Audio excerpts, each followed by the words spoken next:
Should I?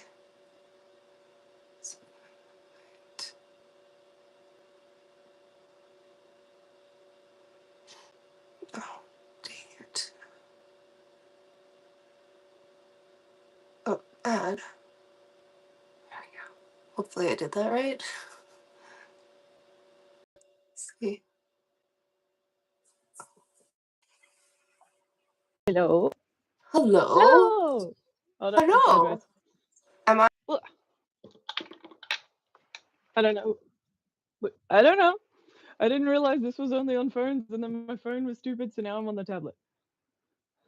Oh, there's a switch. There's a switcheroo button. Hold on. What do I want to do? Okay. Am I Oh supposed to no, be that's that way. like? I feel like all your other ones have been vertical. Haven't Okay. I know that. Okay.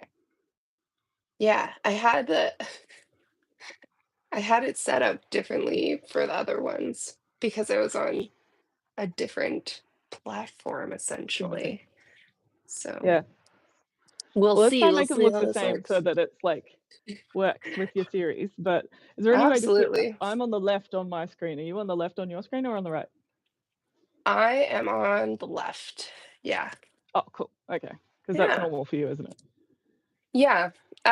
So before I Yeah. was on StreamYard, and so my Yeah. orientation was sideways, and I had no idea how this Mm. was gonna look. So this is it's all an experiment for me. That's okay, it is for me too. That Yeah. works. Okay, good. Well, I'm not alone then. Um, how's it going where you are?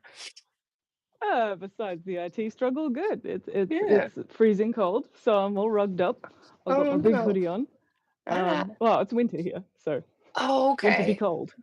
Yeah, It it's is all right. cold, yeah.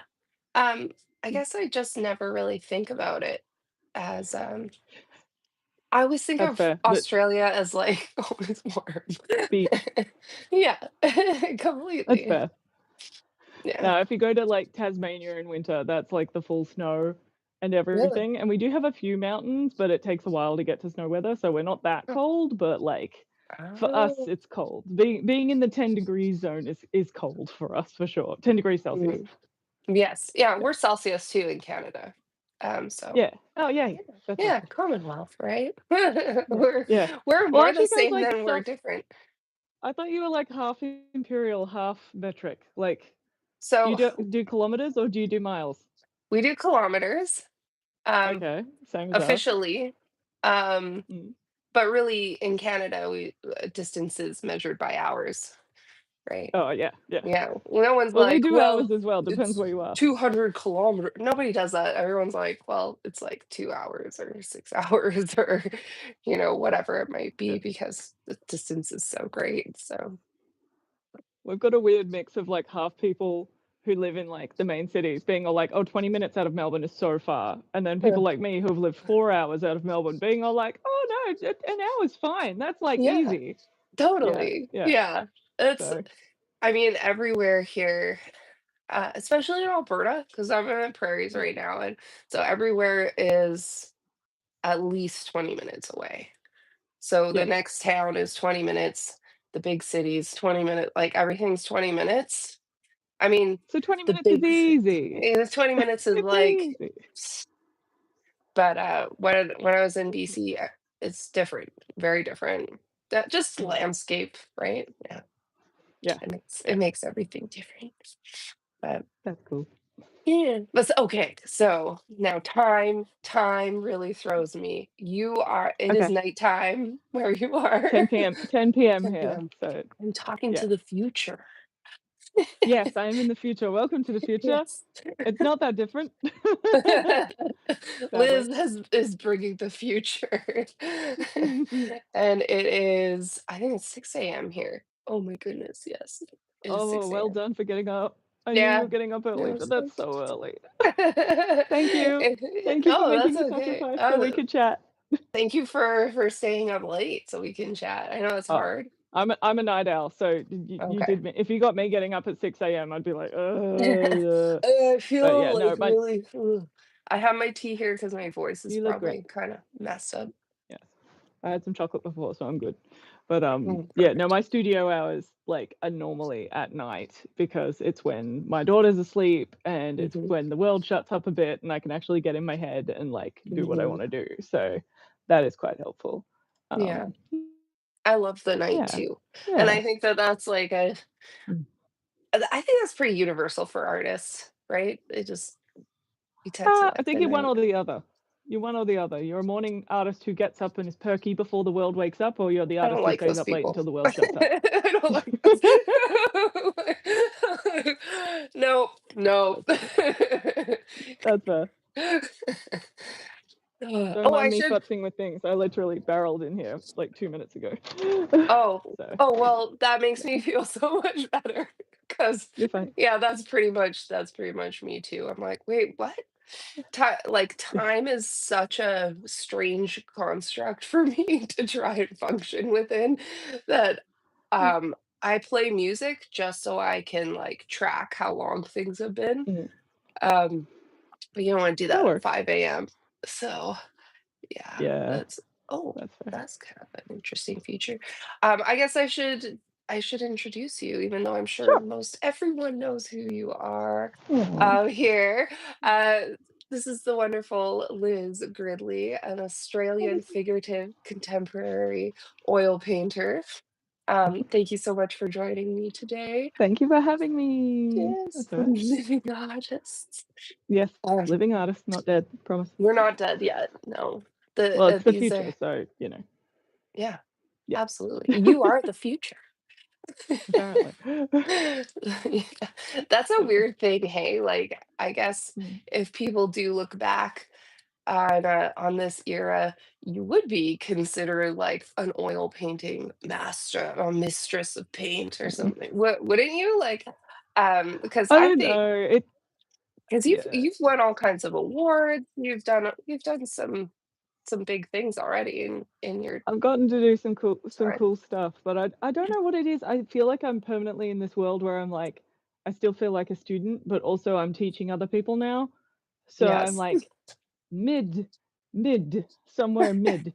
Um and I don't know if that you ever grow out of that because I've spoken to artists who are like 60 and 70 and they're like, "No, I'm still a student. Yes, yes, I'm still Mhm. learning." And I'm like, "Okay, maybe it is a forever student thing, but I can't turn Mhm. off the hunger to like learn and practice new skills." And then at the Yeah. same time, it's like, I really want to tell other people what I've learned because I found it hard to find. So if I can tell other people and make their lives easier, Yeah. that makes me feel so happy. Well, and I Yeah, think it has to be that way because art is mm, truly, in my opinion, about curiosity, yeah, right? Like yeah, I think it's about that explorative and curious state. And that's what makes it so interesting. yeah. I think if you weren't curious, you'd find it hard to do in the way that I'm not curious about being a mechanical engineer. And Mm. that's why I'm not a mechanical engineer. Yeah. Because that's the thing, like you need to have a drive to want to know more outside of someone telling you to do it. Um, Yeah. It And wouldn't that's where work for people me get if passionate people about all sorts of weird things. Well, that's what think about the thing that yeah, you would hate to do the most. Someone else is really interested and curious about doing that, and that's why they absolutely. do that. Yeah. And I think So the curiosity is lovely. it is. It has to I think it has to be that way, especially if it's an Mm, intellectual pursuit, which mm, in essence, painting is. Painting is yeah. a way of working out ideas. And Mm, um, I I found your last series on death such an interesting concept for mm. such a young lady to be Ah, working out. Um, and I'm very curious about that. Whenever you feel like talking about it, it's that's all right. yeah, like Well, it's what brought that about for you? Because your last series was about death care. yeah. So I'm still very much in the world of death care, but as you said, my last series, so it was for my solo show, Still Bodies, Dialogues of Death Care at Bain Art Gallery in Brunswick, Victoria, in last year, so 2025. Huge body of work, 14 paintings, almost Mm, killed me, but self-inflicted because I just kept wanting to add more and wanted to keep getting more ideas out. And the way you mentioned curiosity, it actually started from reading and watching and sort of getting just little bit rabbit hole deep dive on this idea of death care. And it started with the YouTuber Ask a Mortician, who's Caitlin Oh, Doty. I love her. She's actually She's amazing. She's an Mhm, author. She speaks so well about the subject, not only a voice of someone who knows their shiz, but also a voice of someone who can make it personable and make it interesting in subjects that, yeah, talking about death care is something that turns people off culturally, socially, mhm, traditionally. And it is something absolutely. that I didn't realize was only more of a recent culture, like the last 200, Mm, 300 years, being something that is outside the home, the whole idea of giving your people to a funeral home or to another person and sort of staying away from death care and not having it here personable in your home as part of your family, as part of our culture, Western culture specifically. So, like in Australia, for example, we've got our Indigenous communities who have a huge connection to sorry business, which is the term for end of life care and death care. Um, and the Western culture here in Australia doesn't, because socially it has been taught out of us and it's been become a taboo and it's become this big no. So I started just listening and reading the way that you start listening and reading to things. And at that time, I'd spent probably 10 years calling myself like an emotive artist. So my emotion mm, bubble is always very close to the surface. I'm very quick to cry, very quick to feel. And all of my works until then, like most of the works I'm known for, there are a lot of portraits and figures with intense color designed to talk to the audience about emotion, to elicit emotion, like getting people to get in front of my work and seeing that they feel something just mm, activates me as an artist. And like, I mhm, can't think of anything more powerful. It makes my heart like grow and feel like strong. And just, yeah, that was a feeling I was always chasing and going, how do I create this joint between me and the audience in a way where we can communicate about this emotion feeling and how it manipulates humans and how mm, it's out of our control in some cases or it's in our control and how that back and forth works. And then yeah, I was reading all these things about end of life care and specifically how we connect with people and our people when they're going through end of life. A lot of times, obviously, in expected death situations, because that's where you do have more control about how you react to things compared to unexpected death. And it suddenly clicked that this is this meeting point of human emotion is death. It's wow, something we all go through multiple times in our lives, most probably. It is cross culture, cross religion, cross race. This mhm, moment of shared human emotion is death and end of life mm, care. And I had been going through my old blue books. I have this big habit of putting all my art thoughts into these blue books. So kind of like sketchbooking mixed with scrapbooking mixed with junk journaling. And it was mhm. based off like our high school system where we sort of create this book or folio, we call it, of just like ideas and whatever we're thinking about. And you're meant to annotate it and sort of write little Okay. notes and stuff. So that was my habit. And I'd go through my old ones, and there's all these things about death before Mhm, I got on this mind frame. And I'm like, mhm. have I always been interested in this? And I never made the connection. What the hell is wrong with it? I had a whole Egypt phase when I was young where I was obsessed Yeah. with mummification and how that worked. And I've had all these phases in my life. And I'm just like, Liz, you're an idiot for not figuring this out sooner. Ugh. But I'm here now. And Mhm. yeah, now I'm not only reading a lot, connecting with people. I've gone to events called death cafes, which are wonderful. They happen worldwide, and they're Okay.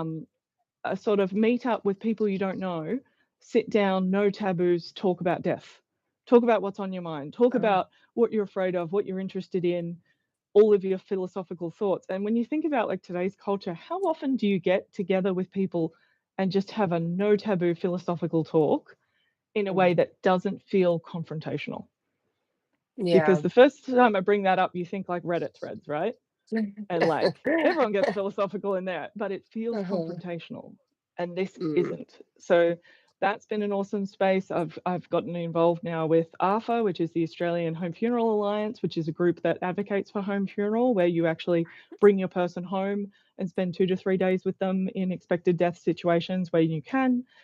It's very legal and wonderful to do, and it means that you get to care for your person even Right. though they've died. And Yeah. there's an amazing network of people through that. And yeah, Still Bodies last year was my first artistic body of work, where I got to bring all these ideas out. And you can see how much I'm like, my brain is full and there's so many things I want to do. But Yeah.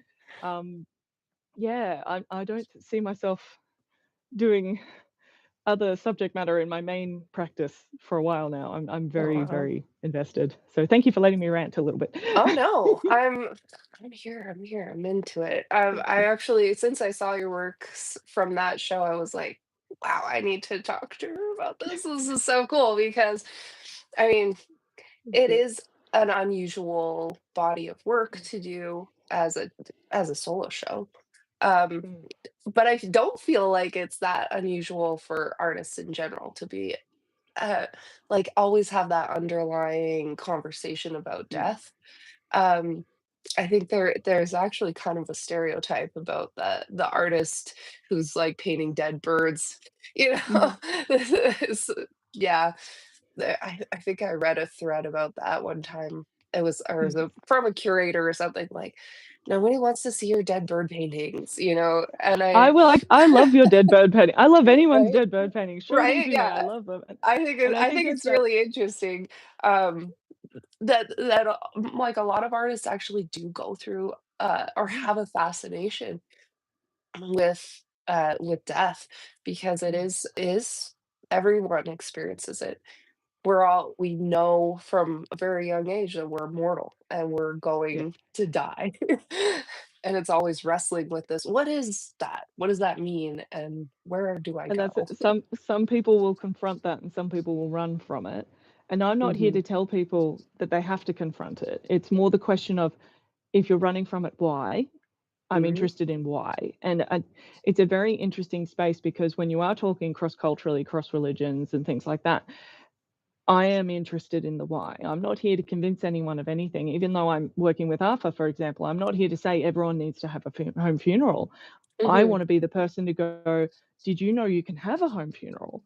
Did you know Yeah, this is something you can do? Would you be interested in this? I can help you find the resources you need to do this, and mm, things like that. And artistically, giving people a catalyst to talk to the people in their lives. Hey, I saw this artwork at the exhibition that asked about water cremation.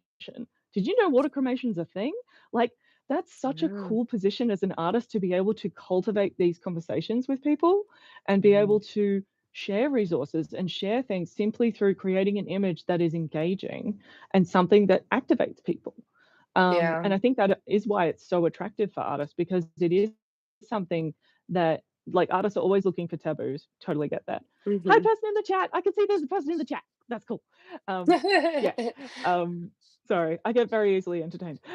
Yeah. Yeah. So D activating conversations is really, really cool. But yeah, artists do mhm, look for taboos and they look for ways to sort of push and activate the audience, I think, a little bit, because there's nothing worse as an artist than to think everyone can pass your painting with a 1 second glance and they're not interested to look more. I think yeah, that's the antithesis of an artist, is people just going eh when they walk past your painting, even though there's paintings we mhm, walk past and go mhm, eh all the time. Everyone has mhm. that. It's subjective. It's taste. Like, it is what it is. Absolutely. Yeah, Yeah. absolutely, and I think it's when you really see someone who has connected with something deep in themselves and having a really deep conversation, it will provoke something. Yeah. Right? Like, it kinda has to. Um, Mm, even if it's even if it's something ugly, right? mm, Even if it's not beautiful.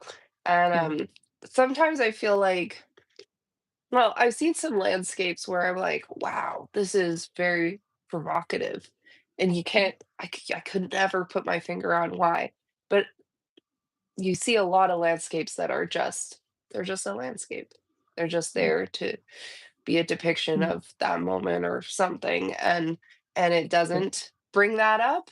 So it's Yeah. very interesting, like, what I feel like there's a lot of intention Mm, behind, like, why people will create certain work and why mm. some of it hits and some of it doesn't, Yeah. and I think it has a lot to do with how honest that artist can be with themselves Mm. in when they're going about making that work.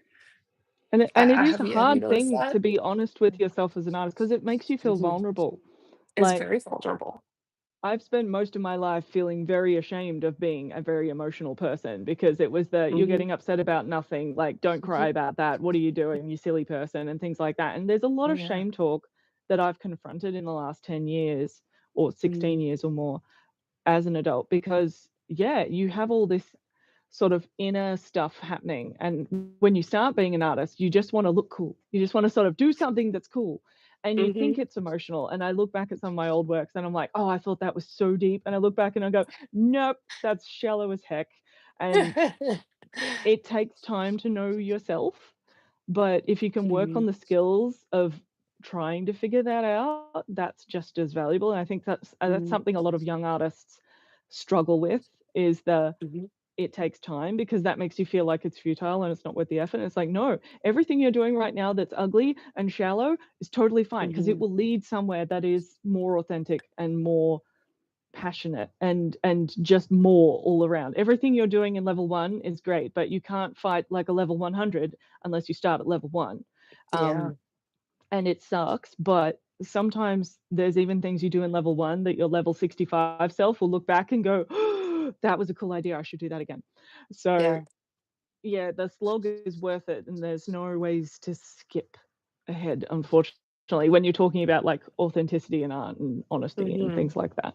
I know there's ways to skip ahead when it comes to, like, selling art and being a successful artist mhm. and, starting with money and stuff helps, yeah, dude. Yeah, People starting people with with money is amazing the ultimate hack. access to things, yeah, or connections and stuff. It's like, there's lots of hacks that work like that. Yeah. I'm not dissing that, but No. that's a Yeah. different thing It to is the absolutely a different authenticity and thing yeah. because there's all sorts of people, like famous people who have Mm. become artists, Oh, yeah. and, I wouldn't say their art is anything that anyone cares about, right? But I I'm would I sure would they hope sell. that they care about it.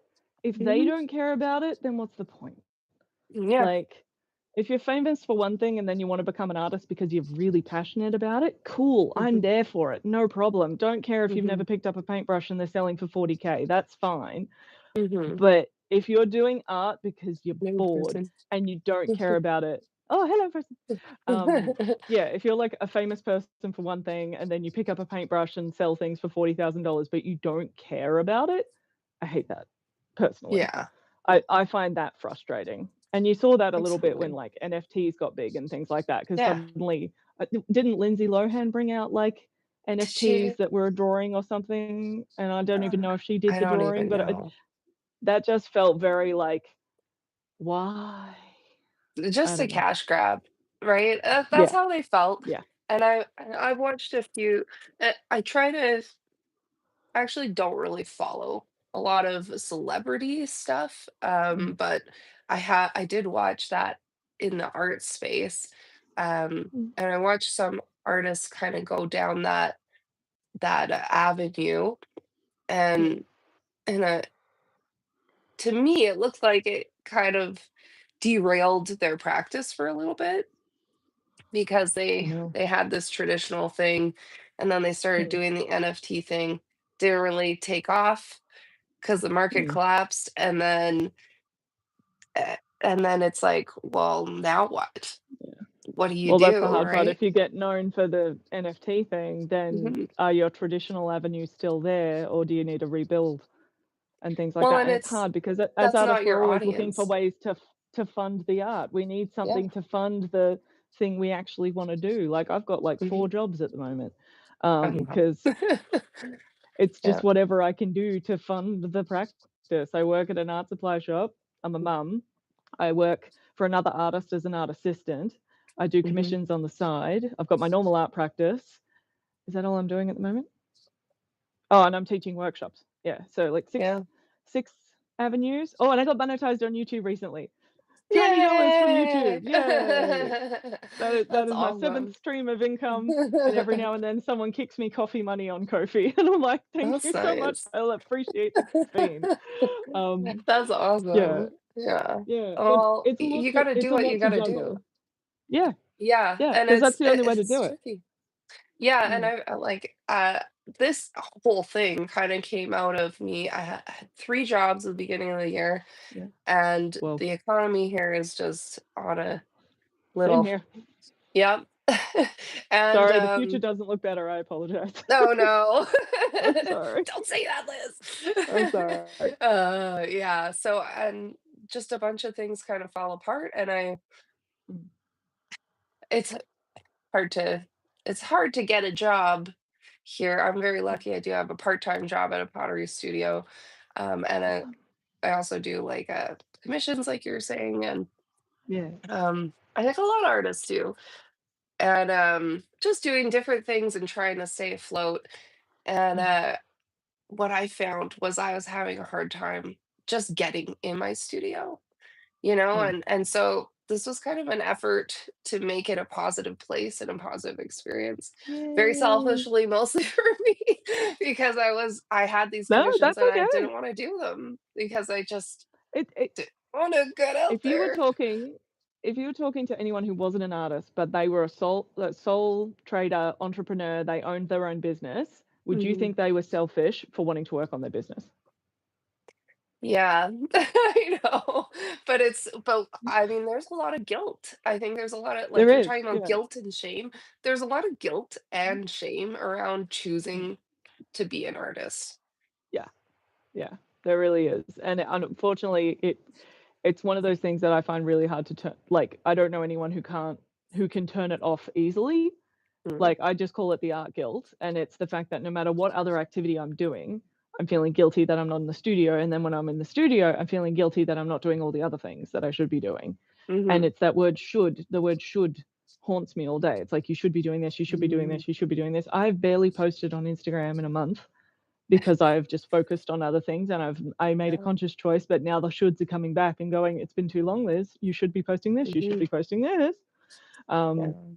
and Instagram doesn't make me money at all, No, but it's one of those parts of the artist practice that should, I feel, mhm, be there. And when it's not there, that's when the art guilt kicks in. And it's impossible yeah. to do all the things.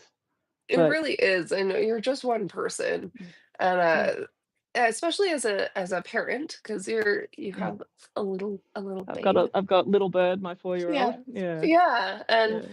it's And yourself as well. then Yeah, you're a parent. yeah, you have so much guilt Mm. around not spending time with them, Yeah, you know, when yeah. you're doing either art or you're marketing your art or Mm, you're thinking about your art. There's so many times when my kids have been like, "Mom, you're on your phone." And I'm trying to yeah, I'm trying to be present. I'm trying to be all these mm, things, and it's so hard yeah. because you there it's not possible for you to do all of it. It just Mhm. isn't. And And that's there's what a lot of getting rid guilt. of that idea that there's this magical artist somewhere who does do it all perfectly Mhm. all the time. Mhm. Killing that person in your head is really helpful, but that's as Mhm. far as I've got with it, is going, "Okay, perfect does not Mhm. exist." Even the people who are really, really good, they still can't do it all perfectly, No. um, And because I they hope would do that it this not kind as of one helps. person. Yeah. I hope this whole, like, being able to talk to one another thing Yeah. kinda kills some of that for other people too, because Mm. it's such a destructive thing to think that, Yeah. there's all these people out there and they're all succeeding and I'm not, Mm. and but to know that each one of us we're all kind of struggling through our own journey, Mm. to fund the art, to Mm. be the good parent, to Mm. do all these things. It not just like comforts Mm. that community, but also hopefully helps people realize you get to define your own idea of success, Yeah. right? There is I no love that. one way to think of success. And so while I've been on this journey, I did this it was like a career course. And Yeah. so I part of it is they give you all these statistics, right? Mm. About the way the economy is now versus the way it was in our parents' time. So my Okay. parents were boomers, and Mhm. when they were my age, well, middle age now, um, the norm was that Mhm. you had a career. You maybe Mm. had a couple of jobs in your lifetime, but you had basically one career for the majority of your life. You got Mm. your pension and you retired. Mm. that this is not the reality for our generation, No, where now it's not. it's you change jobs rapidly, and Mm. you probably have multiple jobs, and you probably have a side Mm. hustle, and you probably have a Mhm. this, and you probably have a like, having those multiple streams is the norm, Mhm. and it Yeah. is normal to not have a steady thing, and that Mm. was in a way, it was discouraging for me to find out that that was the norm because I was chasing something that didn't exist. Mm. And I think for a lot of artists, we're chasing this thing that just doesn't exist Yeah. anymore, right? Where Yeah. you can just have a massive studio and there's rich people throwing money at you. Like it Mm. doesn't really exist for No. the majority of people. And Um, honestly, like, I would kind of be okay if some of that did come back. Like, if I was a rich person, Absolutely. I could pay for some artists to just, like, full time do their thing. Oh Why yeah. not? Why not? Yeah. What a cool thing to throw your money at. Hmm. Give them a Absolutely. house and let them live and let them afford food, and Hmm. whatever they're producing that you like will be 10 times better because you've given them security. And Hmm. that's the problem I hate the whole starving artist aesthetic, that idea that we're meant to starve Yeah. and suffer to be authentic or to be legit artists. I'm like, that is the Hmm. stupidest, like, framework stereotype ever, Hmm. because anyone who is struggling that bad is making art that is a tenth of what it could be if they were stable. Exactly. Like, everyone holds up Vincent Exactly. van Gogh because 'cause they're like, "Here's this person who was mentally unwell, homeless a lot of the time, shuffling around, living off, like, whatever donations his brother could give to him. He didn't sell any of his art. Look how beautiful his paintings are." Imagine how beautiful his paintings and how much more he could have done if he had a stable home and the Yeah. support, like mental health support, and, like, he did go Exactly. to hospitals and things like that, but with the resources today, amazing, amazing leaps in what he could have been capable of. And it sucks when Yeah. people glorify pain and suffering, because Hmm. that's not something to glorify. That's Well, and that's how much horrible. of his work have we missed out on because he died Yeah, young, right? yeah. Like He destroyed a it's whole bunch insane. of his work because he died, like, when he was unwell and things like that, and it's like, what did they look like? Nobody But I would have knows. loved to have It's known. lost, Yeah. right? Yeah, there's that potential that's Mm. just gone. Yeah.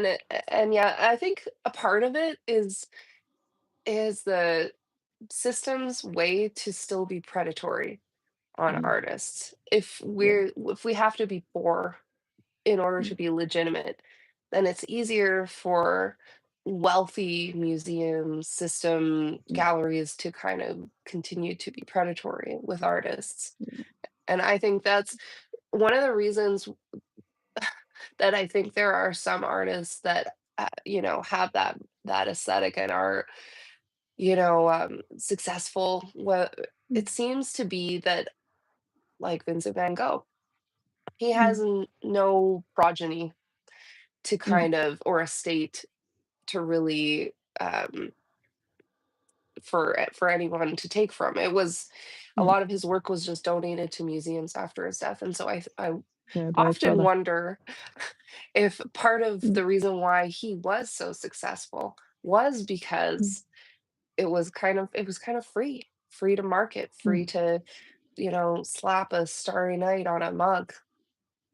Well, this is where it's getting contemporary now. Like, you're making me think about this lens on current artists, and we are artists who were fed the belief that Instagram and things like this were our free market way to advertise our art without relying on traditional systems of commercial galleries and things like that, Mhm, get our art out there and be able to be self-sustaining artists showing our mm, work, and now all of that work is being scraped by AI generators.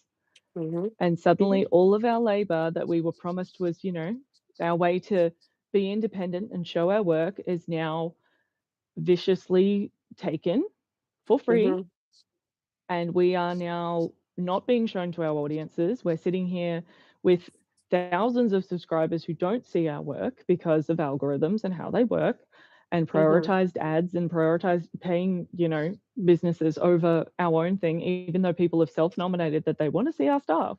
They don't Yeah, get to see it because we have been taken as a product without being paid.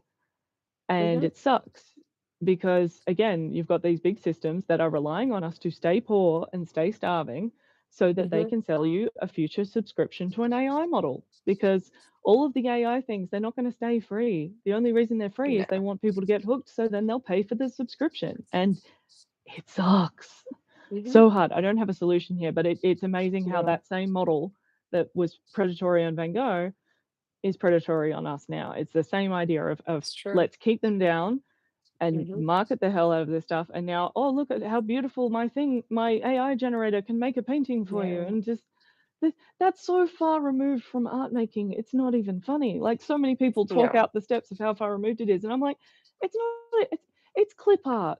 It's clip art that Yeah. wasn't even At made by a clip best. art artist. Yeah, Yeah. at best. It's Yeah. It's a just cheap. search engine. Ugh. My daughter got gifted another book from someone who didn't know it was an AI generated book, and I'm just like, I Oh. hate it so Uh, much. The unicorn on every page looks different, and then the oh, storyline has wow. the unicorn's horn is a rainbow, and on some of the pages it's not a rainbow, and I'm just like, it's so easy to do this right. And they've Yeah. just done it with AI Gen and done it wrong on purpose, and they've made money out of one of my family members who has bought this book for my daughter thinking it's something cute, and it just makes me so sad and Yeah. just like It's I don't know what to crazy. do about it It's other than just be like, never, I'm not doing it. It's not my bag. yeah. I don't know. It's a very strange world. I have Mm. heard, I can't remember who it was, but someone said once that if it's free, you're the product. Yeah, And yeah. I often Well, that's think that definitely about true in this social case. media. Yeah, Mm. if it's And free, for artists, it's even worse because half the time it's like, here's a great art opportunity. You've only got to pay $100 yeah. to be a part of it. And it's like, we have to pay to be the product half the Yeah, time. It's mostly half the art books. time. Have you gotten reached out to about like art books where they're like, we'll put you I in our have. art book, but you got to pay $100? Yeah, and a lot Yeah. of magazines run this way now too. Yeah. Yeah, you And have that's to pay predatory, this but and we that have and to that. pay.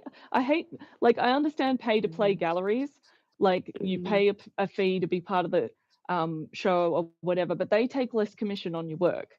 So at least Right. it's like they give artists, or at least in my experience. So I started showing with emerging artist galleries, which are pay to play. Okay. So by pay to play, I mean that they have general exhibitions. I was still sort of invited, but they had a couple of general public ones where anyone could submit and then the Right. curator would decide if you got in or not. But it would be like $30 Australian, which is pretty cheap. Mhm. And you submit your work, and then if it gets in, they take a smaller commission, like 25% commission, if they sell Right. your work. And the reason they do that model is so that they can cover the fee of running the gallery, the minimum, on just the entry fee. And then Right. anything that they sell, that's the profit margin or whatever. So they're Right. still very much motivated to sell the work because they want the profit Mhm. margin, of course you do. Mhm. But at the same time, they can keep the lights on without charging a huge, huge amount to people. Mhm. Um, and that's where I started. Yeah. So Mhm. I saw an open call out for a show about cats, of all things. It was 100 cats. And I'm all like, I've been painting Sphinx cats lately. Sure, let's submit to that. Yes. And it got in, and then I got connected to that curator, and I ended up showing with her for about 10 years Oh, at wow. various shows. And yeah, I ended up having my first solo show at that gallery as well. And that was awesome. And I paid for that. So I hired the space, Mhm. which was more expensive, of course, than being in just a show. But at the same Right. time, she still took the lower commission on sales, and I sold 2/3 of that show. So that was Nice. awesome. And And it worked out. did you have to do a lot of the, like, the marketing and the setup, or was the gallery still doing It a was lot very of much that? a like half half. So Okay. she was a really, really good, well, still is a really, really good gallery in that she made it very clear what she provided, and she made it Mhm. very clear what I should do, and whether I Yeah. do it or not is my decision. Things Mhm. like I did have to be there to help on install day. So install day was collaborative between me and either her or one of her staff members. So that way, the labor, again, she didn't have to pay for an extra staff member to come in and do the labor Mhm. without me. And I was part of that process. So for me, it was actually learning as well. I got to learn how to curate a show and learn how to install it, learn how to do the Mhm. hooks right, learn how to measure and level things. That was quite Yeah. helpful for me. Yeah, I I know bet. not every gallery will put that time in, but she did. And I Yeah. so appreciate that because That's she works with amazing, young though. artists. And Yeah. that's it's too. I have worked with some galleries where they are, for the most part, the ones that stick around are like Yeah. that, are open and Yeah. are interested in teaching you what they know. Mm. Because from what I didn't go through any education, but from what Mm. I've heard about art school is that that side of it isn't really taught. How to Yeah. interface with an artist or an art Mm. gallery, sorry, Yeah, gallery. and like how to Yeah. hang a show and all of Mm. these kind of practical things. A lot of people have Yeah. said that they were never taught that. Um, Yeah. and I have having opinions about art education at a tertiary yeah. level, but that's a separate Liz rant. Yeah, yeah. But I have encountered, a gallery owner once who, um, she just write off, Mhm. um, people who didn't, um, interface with her in a way that she Mm. wanted, Mm. and, at one point, I was like, "Well, have you ever stopped and, like, talked to them? Maybe Yeah. educated them?" Or, like, said, and Yeah. it was just like, she didn't even respond. She was just, like, so, like and I Yeah. thought, "That's okay." Like, that's just nobody's taught that. How is Mm. anybody supposed to know if you Yeah. don't communicate your needs, right? And But I think that that does go both that's ways as well, because I know some yeah. artists, they go in head first and Mhm, they're not polite and they don't mhm, advocate for their needs or voice what they know and what they don't mhm. know, and sometimes Mhm. aren't receptive to someone telling them what they should be doing or Absolutely. what another person's experience would recommend you to do, Mhm. and things like that. So it does kind of go both ways. There's so much ego in Absolutely. the art world, and Mhm. I know it's quite poisonous in many ways, and that is what I think makes a lot of people dismissive. It's the idea of ego and expectation, and I think I've been lucky in my journey a lot, but I know Mhm. also I was taught very well by my parents when I was young to go in Mhm. with humility and to go in quite, Mhm. receptive to listening and modest, and then once you've absorbed the initial thing, ask a lot of questions. I ask a lot of questions, and that's Mhm. what makes me feel comfortable or not comfortable about an opportunity and things like Mhm. that. Because you can sort of get a vibe off people, and if people aren't passionate about Totally. you, how are they going to advocate for your work and sell your work if they're not Yeah. passionate about what you're doing? Meanwhile, if they click with you and they Yeah. absolutely love what you do, then that can be a really, really good partnership because it is a partnership selling through a gallery. It's you and the gallery working Absolutely. together. Yeah. Absolutely, and I think that, again, that sense of curiosity and openness Yeah. goes a long way, right? Mm. And respect, right? If you're Yeah. kind of that golden rule, right? Mm. How would you wanna be treated? Yeah. Um, it yeah, especially in the gallery world, really important to I like that, like, stay modest, stay humble about how you're interacting Mm. with people because, yeah, I mean, some gallery owners that have a lot of experience and could Mm. teach you so much. Um, And some gallery owners are yeah, dicks, and if they're a dick, some gallery that you yeah, make a judgment on whether you wanna work with them or not. That's yeah, up to and you. sometimes you don't know. Sometimes you Yeah. don't know right off the bat. I feel Mhm. like, um, I feel like I've had a hard time. Maybe Mm. maybe it's just like that I'm kind of blind to people, or I always see like the good in people, and then I Yeah. find out after Mm. that I was reading it wrong. Um, Yeah. but I try to always think the best, Mm. right, Yeah. of people and I'm the same. I yeah. like to hope the best in people.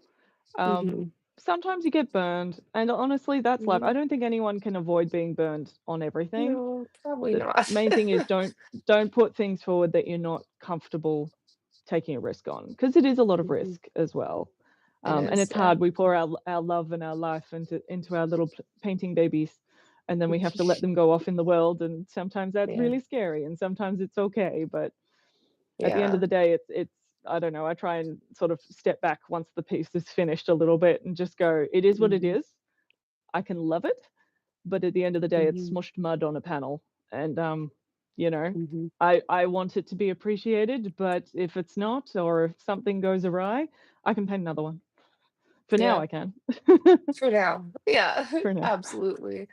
I Yeah. mean, there is that sense of it being kind of an ephemeral thing and, Yeah. something that has place in a moment in your life. Mm. Um, And and that's I why feel everyone that should way buy it too. because it's one of a kind and ephemeral and wonderful, and you should pay all the money Yes. because you only you can get that one. It's great. A and it's also that, like, there is only so many paintings you will be able to do in your lifetime, Yeah, that's scary a thought though. That's a scary thought to right? know there's only so many You I can know, do. That's defeated there's my only I so can just paint many. another one argument. But that's I mean, that's why they are worth something, is because Yeah, we're talking about, like, I don't know how long your paintings take you, but we're probably, I would say, all over the place. a month out of your life, right? Like, Mm, a painting mm, is gonna be from concept to, it's mm, we're paying for a portion of your life force, mm. essentially, Yeah. and thought and energy and all of these things that you put into your Mm, work. And there's only so much life mm. that you have in order to do, and even it's even things like, uh, so I had a little foray in the tattoo world, and so Cool. one of my I didn't know yeah. that. Yeah, Oh, that's I so did a cool. tattoo apprenticeship for, um, the last couple of years. I've been to a few different shops, and Mm, it's been a wild ride, the yeah. last little while, and, Ah. yeah, so one of my tattoo friends, Mm, she's an incredible artist. mm. She has fibromyalgia though, and Mm. I'm Interesting. sure you've seen this where people will liken, the tattoo artist's spine to a shrimp, and Yeah, yeah, and doing the shrimp thing. Doing the she shrimped so hard. mm. She actually has 2 herniated discs in her Ow. back, and she can't move really Ow, very ow, much at ow. all. Yeah, so it's I really do probably take bad. it for granted that when I'm working on a painting, I can move it anywhere I want and to, like, Mhm, ergonomically make it okay. You can't really do that with mhm. people the same No, way. I you know they have to try to with the kinda, cool chairs and stuff. Yeah, and they're yeah. expensive, right? And it's Mm, hard because she was sitting there and she's like, "Can't move," and she's just like, I just wanna go," it's I've had all the she's been on laying around for the last couple of months, and she's like, "I just mm, wanna do these tattoos, like, I have this," mm. but she can't even draw, like, Yeah. it's so even our physical selves, there's only so Mm, much time that your mm, body can do art. So it's yeah, I've also I don't know if this is everyone's experience, but I have encountered a lot of artists who mm, struggle with some sort of chronic illness. And mm, it seems to be it's interesting now that we're getting to a point in science where we're kind of finding these commonalities where mm, creative minds tend to have like this neurodivergent trait, and the mm. neurodivergent thing seems to have like medical problems, Yeah. and yeah, it's interesting to see kind of like this, there's almost more knowledge around this what it is to be an artist in Mm, in that sense, like in that scientific sense. mm, um and so you start to see these commonalities where it's like health mm, and mental health and all of these things are all sort of connected. mm. um so I find that fascinating. I don't know if I'm totally off in left field, but I've noticed that with a lot of artists that there I seems to find it be some interesting because, like, commonalities. I am neurodiverse, so I've diagnosed Hmm. ADHD for 4 to 5 years now. Um, Quite confronting getting diagnosed just as I sort of was trying to get pregnant because then I couldn't try medication until after I'd finished breastfeeding, so that was sort of a long Hmm. journey, but, um, Yeah. at least, it was called anxiety depression before, and then it suddenly Yeah. changed name, and it was, "Oh, no, it's not that, it's this, by the way, here's something else. Oh, that's different." So Hmm. it's been interesting being on that train sort of just at the start of this larger research large knowledge surgence of especially ADHD in women. Hmm. Because yeah, Which is a again, I feel different. like that became quite public about 4 years ago. Um, Hmm. and being part of that. But I keep coming back to that science thing of like causation and correlation. They're not the same thing. And it's like, I don't think it's Mhm, necessarily that being neurodivergent or being chronically ill or things like that make mhm, artists, but I do think that art is accessible. And because it's something that anyone can do with as simple of a thing as a pen or a pencil and a piece of paper, it is something that a lot of people who struggle to get access to other careers that they might find mhm, incredibly interesting and might be incredibly gifted at, but they can't physically do it, or they can't mhm, get the accessible help to do it, or they can't, mhm, you know, mentally do the constraints of that career. Like my husband's in medical. So mhm, he works, you know, in hospital settings and things like that. And there are so many things, like even just the way the contracts work with the hours and stuff like that, that a lot of people wouldn't be able to do the mhm, hours or the standing or the not eating and peeing when you need to and stuff like that, that it just kills the huge amount of population that would be interested in those careers because they can't physically keep up and mentally keep up with such a constraint. And you know, that's why some people get paid the big bucks, because they can deal with a lot of that stuff. But mhm, at the same time, you're like, art is one of those ones that's so broad, literally mm, anyone can do art. I hate people who say I can't draw a stick figure. Guess what? You can mhm, learn. This is a learned yes, skill. exactly. Yeah, Anyone it can do is. art. And so it's kind of wonderful in that way, that no matter, even though, you know, yes, things can Mhm, stop you from doing art the way you want to, like doing realism or mhm, things like that. There's a lot of people, obviously, in oil painting and things like that, they find oil painting intimidating because of the realism that's so it's so aspect. known for. You don't have to work that way, but you might get stopped Mhm, from working the way you want to work. But art is still nearly always accessible in some form. mhm, And that means it is something that people who are struggling can latch onto and put time mhm, and effort into and come out with amazing things. Like mhm, even music and stuff like that. Like people can just noodle around on a keyboard. They don't have to be able mhm, to do fancy old concertos from a billion years ago, but they can still make something that yeah. sounds cool. Yeah. Oh, absolutely, and I part of the thing I think too that draws people is when your brain Draws people. it's a Sorry. but I Love a think part pun. of it is that when you're when you don't think in a Mm. typical way, and your brain is Yeah. kind of circuitous, um, and you tend to be it tends to make people creative problem solvers. Mm. And maybe also, I know I anyways do struggle with getting the thoughts out in words, Mm. and communicating how I feel or how I think verbally, or even Mm. like writing it out. I find that Mm. tricky. Mm. Um, but if you're a very visual person, then Mm. yeah, it will draw. It will it will draw you, Mm. because for a lot of people, that's the only way they can really express an idea Yeah. is visually. Yeah. And I think that's so. And I worked with kids who with special needs for Mm. a little while, and I found that for them, um, that connection between the Mm. mind and that verbal thing, or even words, is so difficult. But once you Mm. gave them some means to communicate visually, Mm. um, that they could do.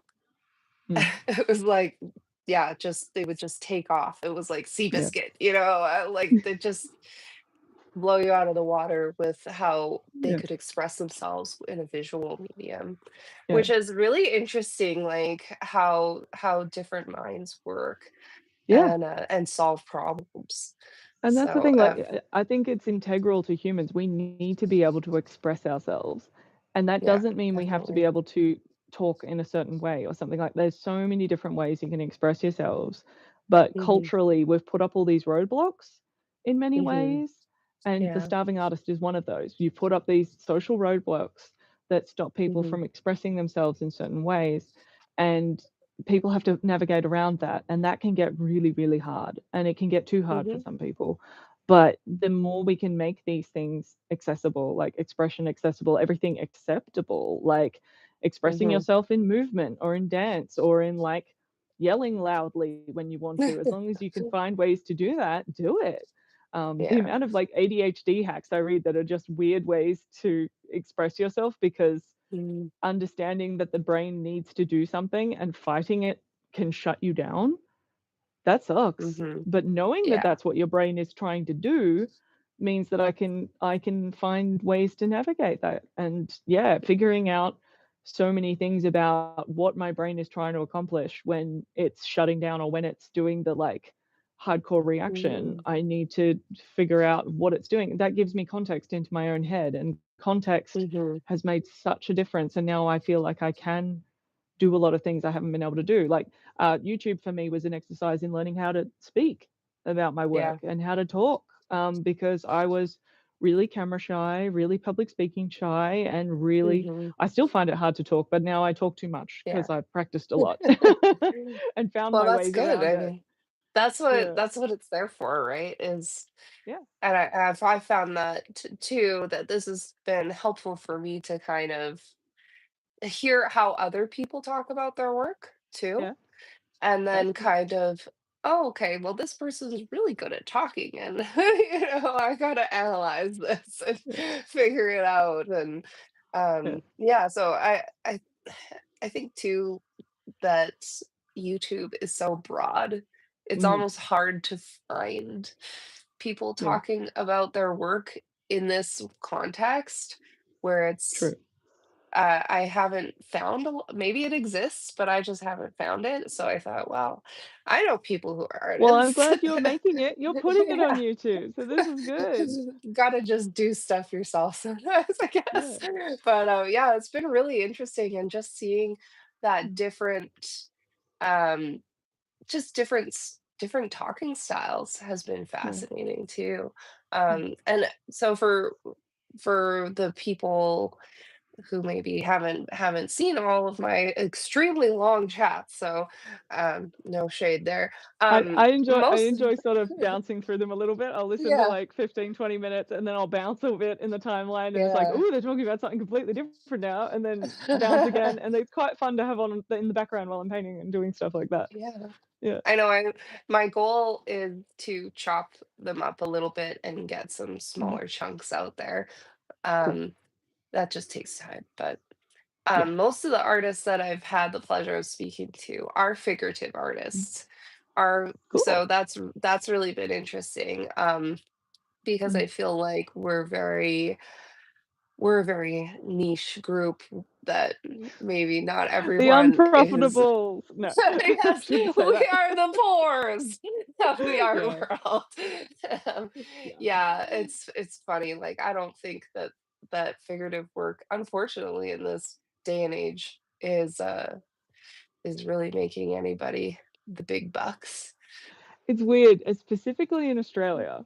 So our Mm, biggest art prize in the country is a yeah. portrait prize. It Ooh, is $100,000. It's actually not as well paying as another art prize we have, which is also a okay. portrait prize, but it's been around the longest. So the Archibald Prize in Okay. Sydney is the longest running Australian prize, and it is awarded to a portrait of an esteemed Australian in the arts, politics, or sciences, and now Hmm, sports. They've tacked on at the end. So you're meant to okay. paint a famous person, but because it Mhm. includes the arts, a lot of self portraits and a lot of painters painting their friend who's a painter counts. And it's like, okay, cool. It's someone in the arts, Okay. cool. Self portrait counts. That's fun. So this art prize, I don't know how long it's been around. Like obviously the Western culture in Australia is quite young, like worldwide. So it's like Sydney got established in like late 1700s, I think. So like yeah, Mhm. we're talking like 200 and a bit years, something like that, 200 300 Yeah. years. But yeah, this one prize, it's the one that is in all the media, it's in all the newspapers, all the traditional media. It's the one that all the people in the country who don't engage with art know about. And Okay. it's so fun and weird that the one like the portraits of all things is the big exciting thing that the country is always, it's like the Olympics of art in Australia, Really? is the Archibald Prize. Yeah. Huh, And that's crazy. it's a whole like 2 weeks of who's Huh. entering, what have people entered. It's very annoying for me as a Melburnian. So it's a 9-hour drive for me to get from Melbourne to Sydney, which when you look at a Okay. map of Australia, you're like, Melbourne and Sydney are so close together, it's 9 hours. So Okay. interstate, Yeah. and it's a long drive, but they physically require every entry into the R Prize to physically go to the building. Oh, Yeah. Every other art prize is wow. cool with digital entry, more or less, but this one you have to Yeah. physically take it there because that's the way they've always done it. Okay. And that I think feeds into the excitement about it because you get all these people doing Yeah. road trips and couriers and things like that to get their works there, and they do interviews with artists while they're driving up with their cars and going, "Where have you driven from?" And like, "Oh, I've Oh, driven wow. 16 hours from Queensland," and stuff like that. It's crazy. Like, oh, from like Cairns if we're talking the top of Queensland, that sort of thing. But yeah, so it Right. feeds into this hype, and you have this really interesting moment of art in Yeah. Australia, and it's all about the figures, and figures are what don't traditionally sell. Yeah. So it's a really It's wild. strange You give me relationship chills. where yeah, yeah, it's just strange. I've entered once myself. Mhm. I paid $650 for it to get couriered there and Ooh, couriered back. Yeah. what? That's So still insane. still Australian dollars, but that's probably like 400 USD. Um, Mhm. learn my lesson. Don't paint something bigger than you can fit in your car, because that was the reason I Oh, couriered it, no. is not only because I couldn't do the road trip, but I couldn't fit it in my car anyway. It's about the size of a door. And, yeah, Oh, came straight wow. back, didn't get in, and I'm like, "Okay, I'm not gonna try again until I'm, like, more confident." And I think, like, being known in Sydney helps a bit because a lot of Sydney artists seem to get in, and I'm like, it is sort of the Mm, Sydney art culture is right in the middle of it. So yeah, it's one of those things. okay. You never quite know who's going to get in, and I do really appreciate that in the last like 20 years, particularly, there's more and more artists that have never got in that are getting in as a finalist Um, because that's there was a cool. big era there where a lot of the artists that got in were the same artists every other year. So you'd see people who'd been finalists 9 That's a little times, 12 sus. times, 6 times, and you're Yeah. like, "This is a click, guys. This is a click. Mm, How do I get in the click?" yeah. And it just got a bit boring for that reason because you'd see the same styles again and again and again. But now it's got a lot more Yeah. variety. They seem to be doing a bit more of a, "Okay, let's show a really broad range." But at the same time, the guy who won it this year, he's been in it 6 times. So, Wow. yeah, Ugh, that's it's wild. a whole thing. So, figurative art, we live the weird gambling hardcore life of God knows what's We do. happening. Yeah. Yeah. Yeah. That's so cool, though. I mean, there's Fun. nothing like that in Canada, at Really? all. Oh, No. I mean, boo. I know that there is a Canadian Portrait Prize. Mhm. Um, I've never entered into it mostly because, well, if you just look it up, you'll see what I'm talking about, but the Looking it website up immediately. is so, I didn't feel like it would do anything for my career, let's just put it that way. Is it the Um, Kingston Prize? Not the Kingston Prize. The Okay. Kingston Prize is actually an alright one. I haven't, I think, but the Canadian Portrait Prize, Mm. um, yeah, I looked at the winners and I looked at how they promoted the winners, and I was like, "Eh, Yeah. doesn't look like it really did You much gotta for trust them." your gut on that stuff, because yeah, Yeah, sometimes it's like, "Hell yeah," and sometimes it's not. yeah, and I Mm. think the Kingston Prize um, is more popular, I guess. The Kingston Um, Prize looks cool. I'm seeing results about yeah, that. Sorry, sitting here live yeah, and Googling. there are some really good artists in it, Mm. and that have won it. I don't know. I feel like it's very much one of those, like, how good is your artist statement kind of competitions, and I Can feel I like challenge you with something? that Sure. You're finding reasons for you not to get in the Kingston Prize. No, You no. you are not the Yeah. judge of the Kingston Prize. I know. Someone else is the judge of the Kingston I Prize, and they're the try, only one and who gets every to time decide if you get in or not. You gotta try. every every time I think about going into the Kingston Prize, I'll, like, make a goal, and I'll always Mm. miss my deadline, and Boo. it is probably just a psychological thing, like, Is there any requirements, or it just has to be a portrait? so it has to be a portrait of a Canadian. and you Canadian. have to Okay. have taken that photo yourself. Self-portrait counts. It does, and I hate self-portraits. I really do. You're I not the hate only doing artist to my say own. that at all. No, I know. I'm like I think about them all the I'm like, "Yeah, I could do that. I don't want Mm. to though." Oh, that's okay. So, I That's okay. did try. I was gonna paint one of my children and, try Mm. and put that in a competition. I just never finished it That's fine. 'cause, yeah, And that it's, and that happens, yeah. like, I have 10 times more ideas than what I actually pull off, and I Mhm. feel like that's pretty normal. I'm trying to figure out how many years old the Archibald is at the moment because it said the Kingston Prize was 20 years old. It's been going since 1920, so it's over 100 years old, Mm. the Archibald Okay, Prize, wow. for Yeah. an annual prize, which is pretty nuts, but Mhm. it's pretty cool as well. Um, but that wasn't my point. Mhm. My point was, yeah, Mhm. like, I've always had I haven't always, but I've landed on the philosophy of art prizes being basically professional gambling, but Yeah, you can't win the jackpot unless you put the money in the machine. I guess So so. if you put the I money in think the too machine I've and started enter, you have a chance. I've started Googling too. The last one I was thinking of entering, I think it was a Hopper Prize, and I was like, Yeah. "What are the odds of Is that the winning the British one? Hopper Prize?" Which I one's it's Hopper an Prize? American one, actually. It's an American Oh, one, but I would be able to I think oh, it's it's the open to BP that's the international. British one. Mhm, Yeah. mhm. Yeah. No, you can't do the I can't do the British one. Um, No. but, I thought you could, Commonwealth. Can't I don't think Commonwealth do it? so. Oh, I Maybe, haven't but looked into it enough. even the thought of Ooh, shipping good to prize money. Britain is good Mm, prize money. It's very yeah, competitive though, and yeah. I think maybe if I was more confident about my portraiture. They are now offering grants of $1,000 to artists around the globe to enter the Hopper Prize. You could apply for a What? grant. Oh, Oh geez. yeah. Yeah, I I love poking other people. It's so much fun. It's so much fun being devil's advocate and being all like, so why don't you I take a risk? I've looked into it and I was Yeah, like, yeah, the odds of actually winning, even the grants for the Hopper yeah, Prize, like I might as yeah. well go out and buy a lottery ticket. It's yeah. Actually, no. On that, if you do the maths, you are always more likely to win an art prize than you are to win the lottery. Always. Because Except the that numbers of it's like entries are always way $2 lower. Doesn't matter. to it's not like 50 to $100 to enter that prize. Well, even the I think the Archibald, it Hopper has like Prize is pretty expensive. 1,000 to 1,500 people enter the Archibald every year.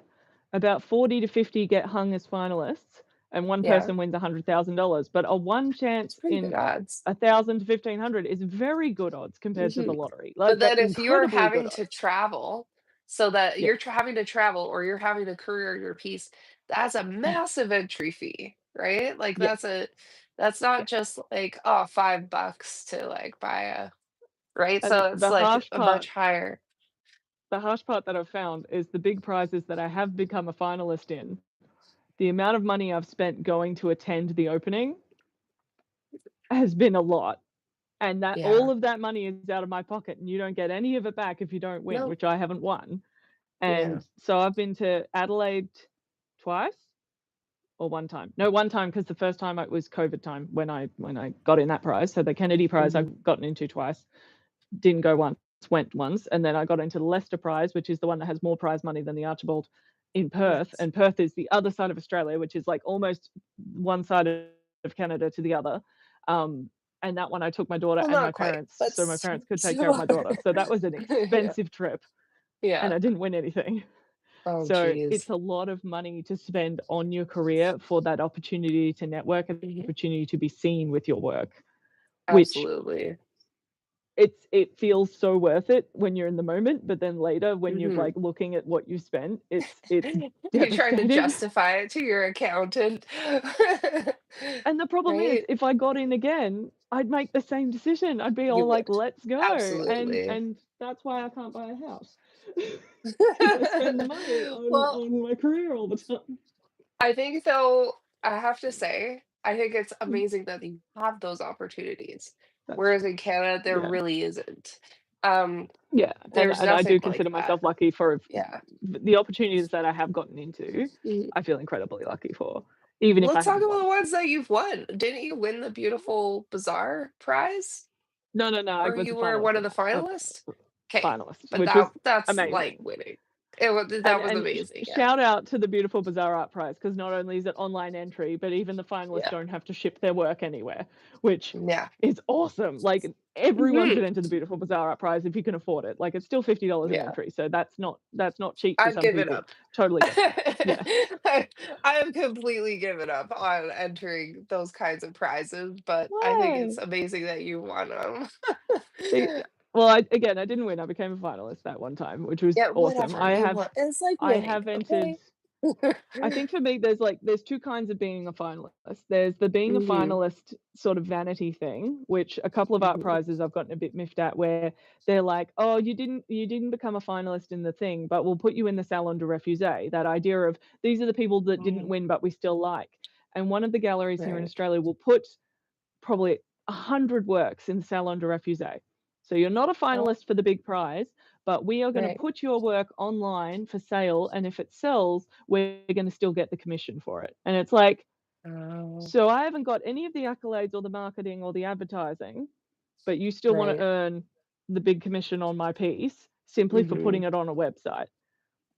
yeah, No, I don't love that. And also, I can't sell or do anything with that artwork whilst it's online as part of your sale under refusé. So sometimes that's a month or two that I can't do right. anything with that artwork. I can't enter it in anything else.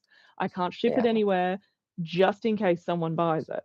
And yeah. all good if someone buys it, but at the same time, it's sort of like part of the art. When you enter an art prize, it's not just trying to sell your work. It's also the marketing and the pushing your name and the Mhm, publicity of your career and absolutely. your style of work. And that's why I go to the opening if I can and go to those events, because I want that side Mhm, of it just as much as the first, because that side of it is yeah. how I've had galleries approach me and go, "We'd love to show your work." And that's how Well, I've and I had think that's people the find whole my work and draw. go, "I love what you do." Yeah. Yeah. So, And yeah. that's why some prizes I'm like, "Well, is it really worth entering?" Because, Yeah.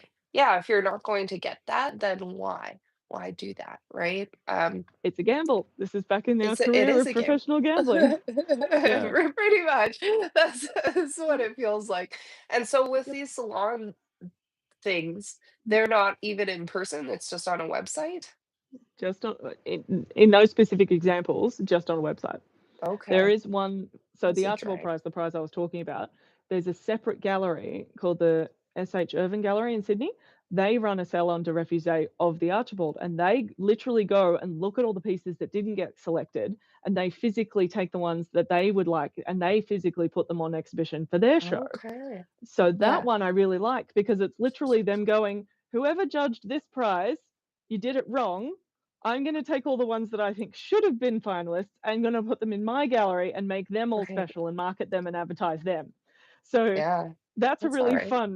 fun version of a Yeah. salon de refusé, because it's literally like the ones that didn't get selected, and a lot of people will comment on how much they like the second pick better than the first pick, Than the first because pick, it's because less it all less comes down to political and the it's more like advertising skill and things like that, more especially for realist artists. Like, we love yeah, our skills, and the big prize we doesn't do. always go for that. So, No, it yeah. doesn't, and that's part of me hates it. Part of me Mm, is like, I don't know. I get why people are not as hot for that very tight realism thing. mm, Because yeah, I've seen that a few times, and to me, it's kind of like a flex in a yeah. way. It's it's I think it's amazing when people can do that. Um, but part of me wants to see the mess, Mm, the brush strokes, like that very human element. So I get that. I get both sides of the coin where it's like mm. I would love to see very figurative work, but I also love to see that very like kind of what you do in your work where it's very emotive, it's very like brushy, I guess you can call it. But there's a lot of Which movement, I right? didn't used to be brushy. I used to be much Mhm. tighter, but that was Yeah. because, when you're learning a skill, and Mhm. learning to replicate, like realism in particular, when you're learning to try and replicate something that's in front of you don't wanna be brushy, you want to try and replicate what's in front of you. So it's a very Yeah. common thing for students to be really, really tight and pursue Mhm. that, and some people turn it into their full style, and that's perfectly fine, but then other people Mhm. learn halfway through that that is one side of the skill, and there are other parts of the skill, like paint doesn't have to be a drawing technique. Paint can be a painting Mhm. technique, and painting Mhm. is about moving liquids. And when you're moving Mhm. liquids, that's when you find that joy in the brushstroke, and you find that joy in playing Mhm. with texture and playing with how it lays down, and transparent oil paints versus opaque oil paints, and the joy of layering and things Mhm. like that. So it's so fun with these mediums because there's so much to them and there's so many different languages. But in the art prizes, when you see that sort of the different styles and things like that, for me, it comes back to that first point you made, right, when we started talking about some people are doing things authentically and with passion Mhm. and want, and some people are just slapping something down and chucking it Yep. in and going, "That she'll be right, mate. That'll do." Yeah. And I don't get anything out of that as a viewer. I just look at it and go, "Why?" So, Yeah. yeah.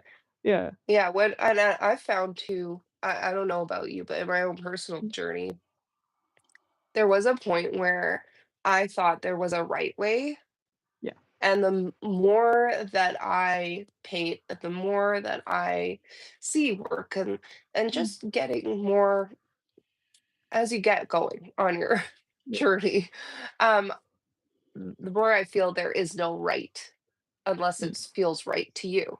I think that that genuine expression is more important than the viewer's interpretation mm, of whether you hear this all the time. Well, that's not art, or that's this person's doing it right and this person's doing it wrong, yeah. and that's I don't think that's a fair way to look at art because it's not really about you. It's about that Mm, person expressing something that's mm, genuine to them. And some of it will hit for me and some of it won't, depending mm, on whether whether maybe that person has dug either deep enough and it's mm, expressing something real enough, or maybe we're just not on the same page. That's okay mm, too. I found the last few pieces that I've been painting mm, that I'll have this whole plan set out, and mm, it'll look terrible. It's just garbage. It mm, looks like worse than when I started painting, like so mm, bad. And I'll have to like wipe it away and mm, be like, what is going on? And it is something going on here mm, more than it is going on here. And I have mm, to like deal with mm, um my own stuff in life, and mm, then I can paint. Um, mm, which has been a very strange it's been very strange because I haven't mm, encountered that in the past, mm, where I can very much like construct my idea and then mm, execute my idea. And now mm, it's almost like um there's like a heart mind disconnect that I have to mm, mend before I mm, can get it out. mm. Um and I don't know. That's just where I've been at lately. That's a hard place to be. That's something I hadn't encountered until a few years ago, and it sucks because I think a lot of people call it just, like, mental block or things like that, and it's not Mhm. necessarily. It's Mhm. as you said, it's more about sort of learning yourself, and it's such a frustrating career because some days it'll flow beautifully and some days it just won't, and you just wanna Mhm. just chuck everything out the window and Mhm. get frustrated, and it is a career in passion, and some days you haven't got the passion and it sucks, or some days something in the world takes that passion away from you and that feels like you've been robbed, and you're Mhm. like, Absolutely. "Excuse me, I could do this yesterday, how dare you?" Um, and Mhm. it's incredibly frustrating, but talking about it and hearing that another artist has gone through it is so liberating. Mhm. That's really It good. is. So, Yeah. thank you for I that, know, but, also, are there any other thank things you that for you that, do that's really cool.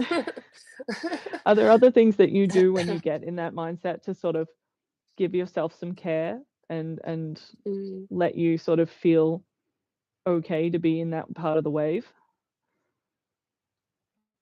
um, okay, well, so I was doing this one piece, and I find so not the Mm, last one, but the one before, and I had this crazy tight deadline, mm, um, and it just was not working at all, oh, and I remember I had spent probably 8 hours painting mm, this face, and mm, it was a model I'd painted dozens of times before, and I'm like, there's no way that this little face, I can't get it this time. mm, Why? I've painted this before.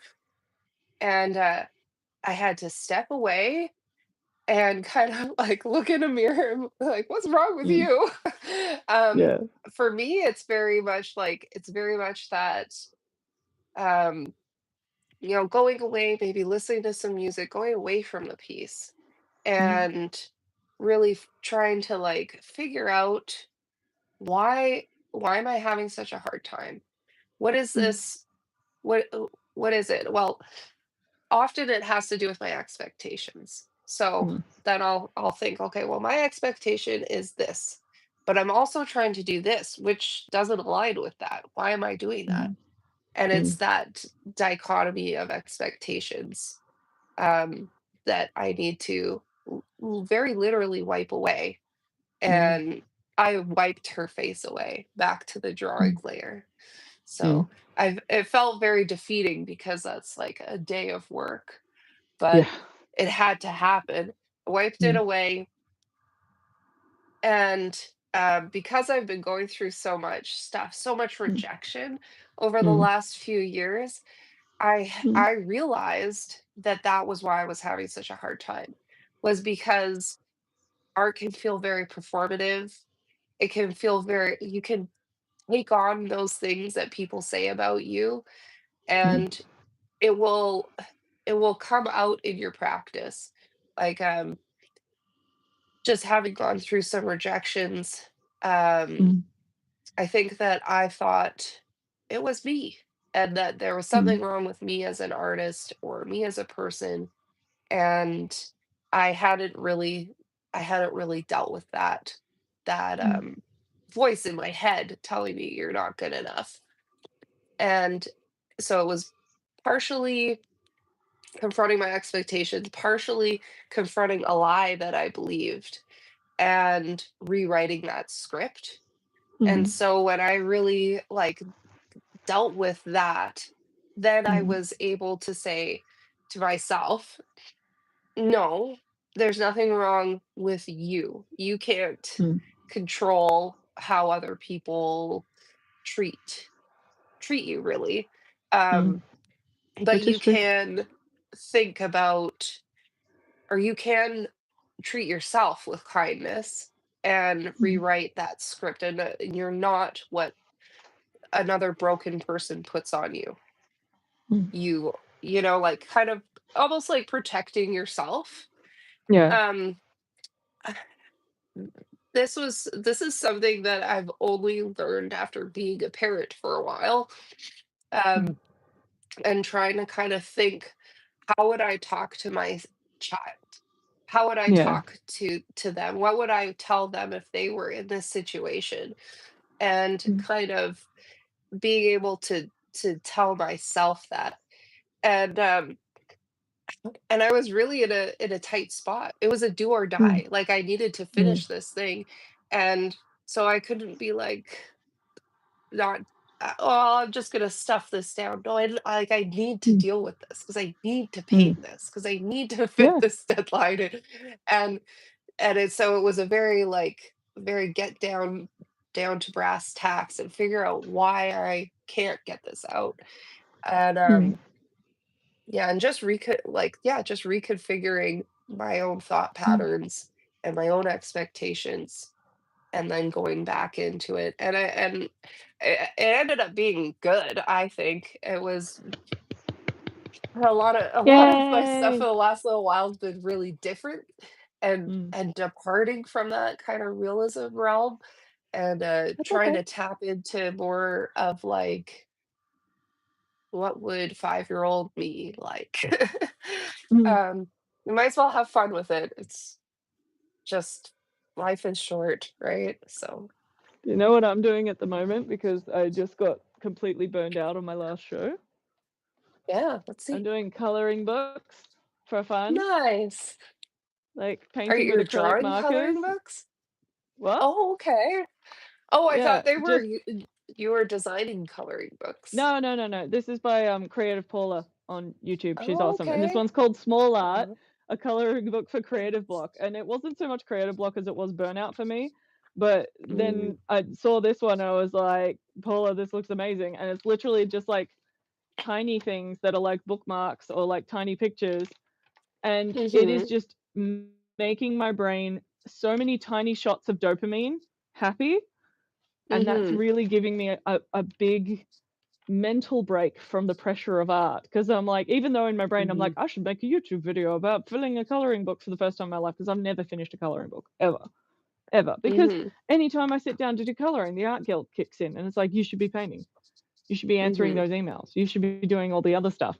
But this time I'm mhm, like, "No, I've just finished a big project that was a lot, and, like, it had some wins and it had some losses. It was a lot. Give myself something that is fun." That again, mhm. 5-year-old me would be very happy doing a coloring book. So now Yeah. 37-year-old me is having a lot of fun doing a coloring book. Yes, my daughter wants to take my markers off me, and yes, she wants to color in the same book, and I have to go, "Nope, this one's mum's, it's mine, hands off. You've Yeah. got 100 coloring books, you do yours." Which she's not Yeah. happy about because she always wants to do whatever I'm doing. But either way, Yeah, giving yourself that kindness and that grace, it is a really hard thing to do, but it is it worth is. doing because it's better to do that than Mhm. spend 40 painting hours doing something you hate and get a result that you Yeah. hate. Like, And it's so too, hard to when you're a confront that idea parent of like, it's not wasting time if you're doing bad work. Like, yes, yeah, definitely. And I think too that we learn more from our mistakes oh than yeah, from our successes. yeah, But when you're I found that when mm, being a parent, when I am able to successfully, work through my stuff, then mm, it gives me, uh I mean, monkey see, monkey do. Kids will see that, and they, mm, um whether you realize it or not, they're absorbing it, yeah, and how you deal with, your burnout, mm, your rejections, your I guess there's a lot of rejection in art. How yeah, you deal with all of those things, and how you treat yourself, they mm, are going to do the same thing. yeah. And I mean, there's a really good chance that your children are going to be creative like you and Maybe, want to maybe do she'll be what an you're accountant. doing. I don't know. Maybe. It's hard to say. I know that Yeah. for my children anyway, the Mhm, majority of them have been a lot like me and their dad, and mhm, we're both mhm. very creative people. So, Can I just say, the how more mind that blowing is it? You go in with someone and you're like, okay, we're gonna make a miniature version of us mixed together, and then they yeah. turn out a little bit like you and a little bit like them, and it's a surprise. And you're Oh, like, it is. we went Yeah. into this with this being the goal, and now it's coming back at us, and we're so surprised that they are somewhat like I us. know. Why is that so mind blowing? I don't know. It's like it's funny because both my husband and I struggle with math. And Mm, and our parents struggled with math, and like nobody was good at math, okay? Nobody in my whole your and kids, my family, the his golden family children. were Yeah, all bad at math. And so now I go to these parent teacher meetings and they're like, well, they're really struggling with math. I'm like, yeah, okay. You know, and you can tell when you talk to teachers that mm, they're like, really sorry to tell you your kid sucks at math. And I'm like, yeah, yeah, I know. It's okay. I mm, spent a lot of years homeschooling my kids, mm, and which was great because I got to have mm, those really like years with them, which was wonderful. But mm. um, now that they're in high school, Yeah, um, they're I get these teacher meetings and they're telling me this, and I'm like, "I know, it's fine. We all suck at math, like everybody, Mm, like historically in our family. It's totally yeah. fine. It's And genetic. to be It works." fair, the kid who's good at maths might have the parent who's excited to sit down and do maths with them, and they're both Yeah, passionate about it because it's a fun thing that they share, in the same way that some yeah, kids play soccer with their parent, and so they become yeah, really into soccer. Like, if you can exactly. fuel something that you're both excited about, how much more are they gonna be more likely to like that?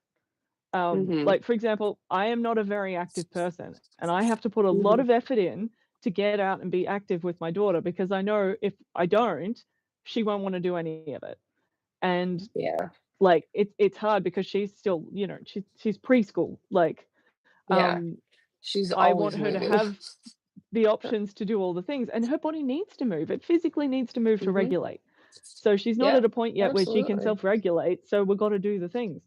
And it's so hard as to learn as a parent to do the things that make you uncomfortable because it's so beneficial Mhm, to your kids. And when you were saying about, like, absolutely. they need to see you doing things, I found it so confronting to cry in front of my daughter when I needed to Right. cry.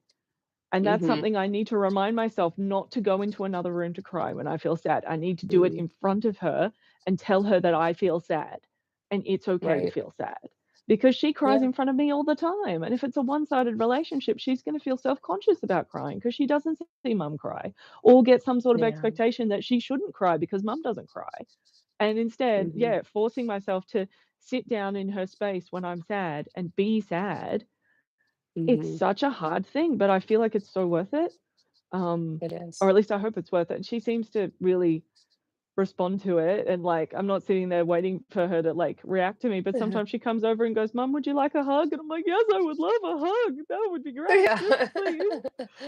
Yeah, And it's I I think that's she great. seems like such a cool little human, and I can't wait to see what happens with her. In the same way that, you Yeah, make artworks and you have no idea what they're gonna, yeah. even if you have the best plan in the world, you still don't know exactly how they're gonna You be. don't know. No, you And you have sit no here and put idea. all this love and time and craft into something, and then if it becomes a something that's cool, then that's awesome. But, Mhm. it doesn't make me stop wanting to put the love and the care into the ones that turn out shit Yeah, and either. I mean, the shit is still you. I mean, Yeah, there are some pieces that I'll that's a finish good and I'm like, soundbite. "I The don't." shit is still you. The shit is still you. It's a T-shirt now. Yeah, there we go. Um, Somewhere. somewhere it's gonna be, yeah. Yeah. There are some pieces that I finish and I'm like, "I don't know Mm, if I like it." yeah. I kind of don't maybe. That's Mm, okay too, and I'm like, it takes a lot to still share that stuff with the yeah. world, Yeah. um, because it's still me, and I still need to own that, Yeah. I am as much my bad artwork as I am my Mm, good, and yeah. I'm okay with that. And every kid I teach and Mm, anytime I'm doing art or, being an art instructor or whatever, I always mm, tell people that you're gonna make a lot of bad art, and that's good. that Believe is it good. or not. It's good Yeah. to make a lot of bad art because Mm, that's the only way you'll ever get anywhere. mhm. And Exactly. I And know that, that's been like, my experience. absolutely. And, like, I still have very buried in my website. If you go to lizgridley.com.au and you go to the drawing page and scroll all the way to the bottom, you will see some of my very first life drawings, and they're awful. They're part of that whole I'll draw in graphite and then smudge it with my finger, and oh, that's the best Yeah, shading in the world. And you're like, oh, it's awful. And I've got a totally. bowl of eggs where the eggs are pointed. Eggs aren't Nice. pointed, but I keep it there because everyone starts somewhere, and that's where I Mhm. started. Like, my first thing outside of school art was life drawing when I was 14, because I found a local art society of mainly retarees, like Yeah. 80% retirees, that had classes that dad could drive me to and were affordable enough, and it wasn't even tutored classes, it was untutored, but I was eager and I wanted to do something art, and there were no other kids programs that I could do, and then I ended up doing that for ages. And that's Mhm. what got me obsessed with the figure and the body, and just I'm still obsessed with the figure and the body. I have Yeah. side tangents now, I recently came Yeah. to terms with still life, and I figured out how to like still life when previously I've had a big vendetta against bottles and fruit because I find it so boring. But, Yeah. much like everything, I need an emotional connection to it. Give me an object that someone who you loved and they've died, and you keep that Mm, object. That's a yeah. relic. That object now has emotional content, and now I am Right. obsessed with it, and all I want to do is paint it. This is a little one here. This Mm. is a painting of my bird's bell. It's like a bunch of rings and then a little bell at the Okay. bottom. And Okay. she was with us for over 20 years. She was a cockatiel bird, Wow. and that Aw. bell she used to wear as a hat when she wanted to have a nap. So the Aw. sound of that bell is Sam. It's Sam, 110%. And then when I painted that Yeah. bell, I was just obsessed. And now I've still got the bell, but I don't really Mhm. want to hang it up anywhere because I feel like that would feel weird to hear it ding all the time. But looking at that Right. painting, I can hear it in my head. I can hear the ding. I know exactly what Aw. that bell sounds like. And so, like, it's finding Mm. an emotional way to engage with object that made me really Yeah. interested. That was relics. So that was the last painting project I just did. And now I've come Oh, to okay. terms with bottles and oranges are interesting for some people. They're not for Mhm. me. But if I can have an emotional relationship with the object, then I'm interested in still life. And then I can do still life, no Yeah. problem. It's probably going to end up being the same with Mm. landscape. I've never painted landscapes. I've painted maybe a handful in my life, maybe 5. Never found them Right. incredibly interesting, but I'm sure if I found places I was emotionally attached to, I might be more interested in Mm. landscape. Yeah. Yeah. I do see notes of landscapes in your figurative work, though, especially in the last body of work. Mm. I'm thinking of a piece That's as close as where I've got. One of those I did paint yeah. outdoors. It was so Okay. cold. It was so cold. Yeah. But that's because we were standing near a But waterfall in winter and, like, all the cold air comes oh, down where the yeah. waterfall is, so, That's like, I insane. was Ugh, freezing. But sounds I got cold. some really pretty ferns out of it, and that was why we went. Yeah. I know there was Yeah. this one where a lady is she Mm, looks like she's weeping on mm, on the ground, I mm. think. Or Yeah. but yeah, and I it stuck with me because your landscapes are very gestural and they kind of have a dreamlike quality, Yeah. which I love. Um, and that, like, yeah, that softness where it's just very implied. Mm, Um, I think that's actually really hard to do. I think it's mm, really hard to do that because I struggle. I struggle with landscapes and I struggle with mm. the like just don't put too much detail, like just enough to kind of give the impression of it as something. I think for me it all comes back to I had a uni professor. So I did go to tertiary art education. I got a degree, bachelor's Nice. in visual art, and then I did an honours Mhm. year as well. Didn't have a lot of fun because they didn't teach me how to paint. I No, was in the painting I've heard studio and I this. was sitting here going, "How do I paint like the old masters?" And they're like, "No, no, no. We will tell you about how to be a performance artist or how to be an Oh installation yeah. artist." And I'm like, "No, I came here for the art lessons." And what I now know is that tertiary education is not about the trade of art. It's not about the skill set and trade of art. It is about the research, philosophy, and writing of art, more specifically, Right. or at least it was when I went through. Because again, it's a few years now since I did my degree, which was Mm. 2008 to 2011. Okay. So, like, it's been a while. I don't know if it's shifted, Yeah. but I was really frustrated and angry by the end of my career, by the end of my degree, because I hadn't learned how to paint. Now I know there's such a thing as atelier academies or atelier Yes. schools that where you can Mhm. learn the trade skills of painting. Could I afford to do those? No. Can I afford to do No. them now? Still no. No. Sucks. But I They're know they exist. expensive.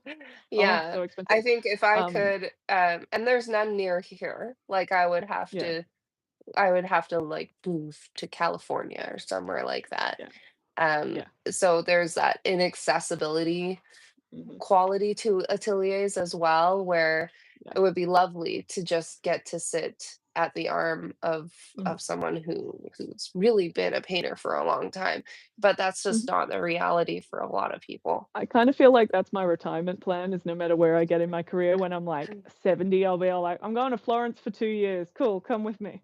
That would Like be so cool. that kind of Yeah, thing. That would that be a would thing. be But yeah, awesome. this particular uni professor, I was painting a lot of figures on either a plain black or a plain white background. And my point was, I don't care about the background. I'm interested in the figure. So why would I spend Mhm. time on a background when I don't want everyone to look at the background? I want just the figure. And he's like, Yeah. that figure always exists in a space. Whether you like it or not, Mhm. the figure exists in a space. You define what that space is. And for me, it became this journey of how do I define the idea of a space without being literal about it. So I've ended up at this sort of romantic cloudscape ethereal thing. I Mhm. don't know if it's like informed by like music videos where it's like all smoke machine, you can't quite tell where everything is, but using Uh-huh. color and gesture as the vehicle of where that person is emotionally more than where they are physically, it's sort of Mhm. almost like becomes a little bit more internal as to when we feel a certain way, our world will feel a certain way. And if people look at my work and they can feel it, that works for me. That 100% works for me. But if I make it really literal, like I hate this is a big reason why I paint nudes. Clothing puts people in a certain time and place. It dates them Mhm. like severely. And if you put someone in a button shirt versus a like zipper shirt or something like that, they're immediately here or there. They're in a specific place and it's harder, I think, to have them be general enough that more people can relate to them. Like you're always Right. going to have restrictions on figurative work where some people will relate to them and some people won't. Things like skin color, things like age, things like gender, like things like that. Some people will relate to your figure and some people won't. But by getting rid of a lot of those elements, like clothing, like setting, like space, I am broadening how many people might connect with my work. It's Mhm. frustrating when Instagram hates nipples though, because then you're sitting here going, I don't want to clothe my people, and now you're making me clothe them. Yeah. But I do Yeah. like drapery at least. I'll take some drapery fabric in a color any day. Uh-huh. Or yeah, again, cloudscapes and hair and stuff Mhm. if I have to. It's so frustrating. I have to think Yeah. about nipples now every time I'm composing a piece because like I don't Yeah, want to I have to know. think about it. It's just part of the body. We're born with them. I want to paint them, but And no. it's only the female nipple. You know, if it's a useless tit on a man, that's okay. There's been so many But good artists that have tackled that problem and they've like cut out male nipples and stuck them on women and stuff like that. There's been some amazing artists who have that's tackled that hilarious. problem, but it doesn't Yeah. stop the fact that Instagram uses bots to identify nipples and Mhm, they can't always define gender. And that's the one who ultimately can mhm. show your work to Makes that people or not decision. show it to people. Yeah.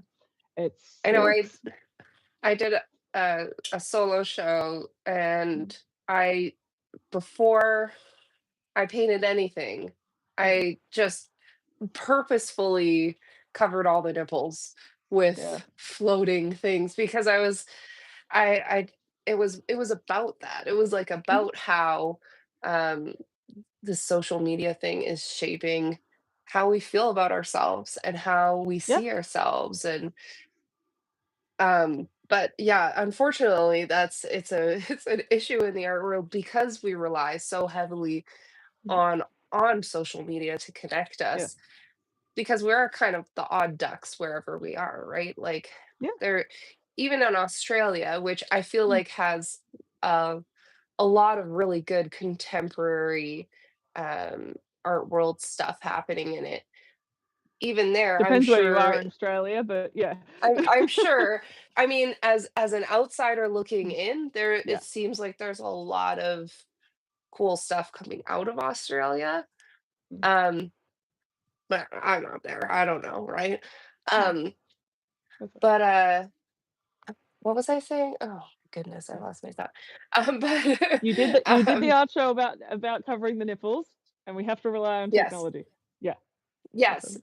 and Mm, so like, but I'm sure that even in your context, there's not a lot of people like yourself mm. in that art world. You know what I mean? Like you're probably, I would assume, not quite an oddity, but like unusual. I call myself a weird fence sitter because I have connections in both very traditional, like Australian tonalism is a style of painting more like this guy up here, the guy in the linen shirt, Right. that has a history in Australia of being taught. And I've only engaged with it for like the last 4 years because I got a residency at the Victorian Artists Society in Melbourne. Okay. And that Hmm. is at, so being an artist society, it's run by artists for artists, but it's this historical building that's been around since the 1800s and has a lot of donors with a lot of money. So Mm, it's a big, fancy mhm. historical building that's big and fancy, and they've continued to run it for over 100 years or Wow. 150 years, something like that. Um, Okay. and it's got all this amazing heritage and story to it. And some of the best Australian original landscape, like impressionist painters, like your Frederick McCubbins and your Tom Roberts, they were the founding members of this art society. So you've got Nice. all these people with this like traditional painting background, and I've learnt so many skills from them. But then I'm also engaged with like Beautiful Bazaar magazine and Bain Art Gallery in Brunswick and all these amazing networks, Quirky Fox Gallery in New Zealand, of the Mhm, more surreal, realism, weird art that is more eclectic and more niche, but also it is a community of all these amazing artists who do straddle different continents, and we seem to have this amazing network like Higher Fructose magazine as well, and there's so many different people who engage with it that it doesn't feel as small as I'm sure it probably is. Like when I think of how yeah, many Australians like football versus like weird niche surreal paintings, yeah, yeah, they're very different networks. But knowing so many mhm. people in that network now and feeling like I'm on every mailing list I can possibly be on, it makes the world not feel as small. It does, And but it yeah, still is, and that's the it still wild is. part. It's Yeah. still very small and, It's like, very small, but I'm glad unusual. that with art, you can always find your people somewhere. You can find people who Mhm, like what you like somewhere, and if you're painting things that you like, chances are there will be someone who loves what you love. You've just gotta find them, put the mhm. painting in front of them and go, "Buy it, buy it, buy it, buy it, buy it." It's awesome. And Yeah. I'm really glad for the people in that community that do love buying this sort of work because I love straddling Mhm, that line and learning the traditional skills and then not perverting it, but like using those mm, skills to then engage with my own styles of weirdness that I want to bring into the world. And mhm, and it's things you kind wanna of talk wonderful about, right? to be able to do both. Yeah, yeah. Yeah. One of the things that really stood out to me about your last series was how you played with temperature Oh, thank and, you. to give that sense of, the body going cold, going still. Yes. Um, what what is your process around that? Like, what drew you to were you just drawn to certain colors, or was what goes into your color choice?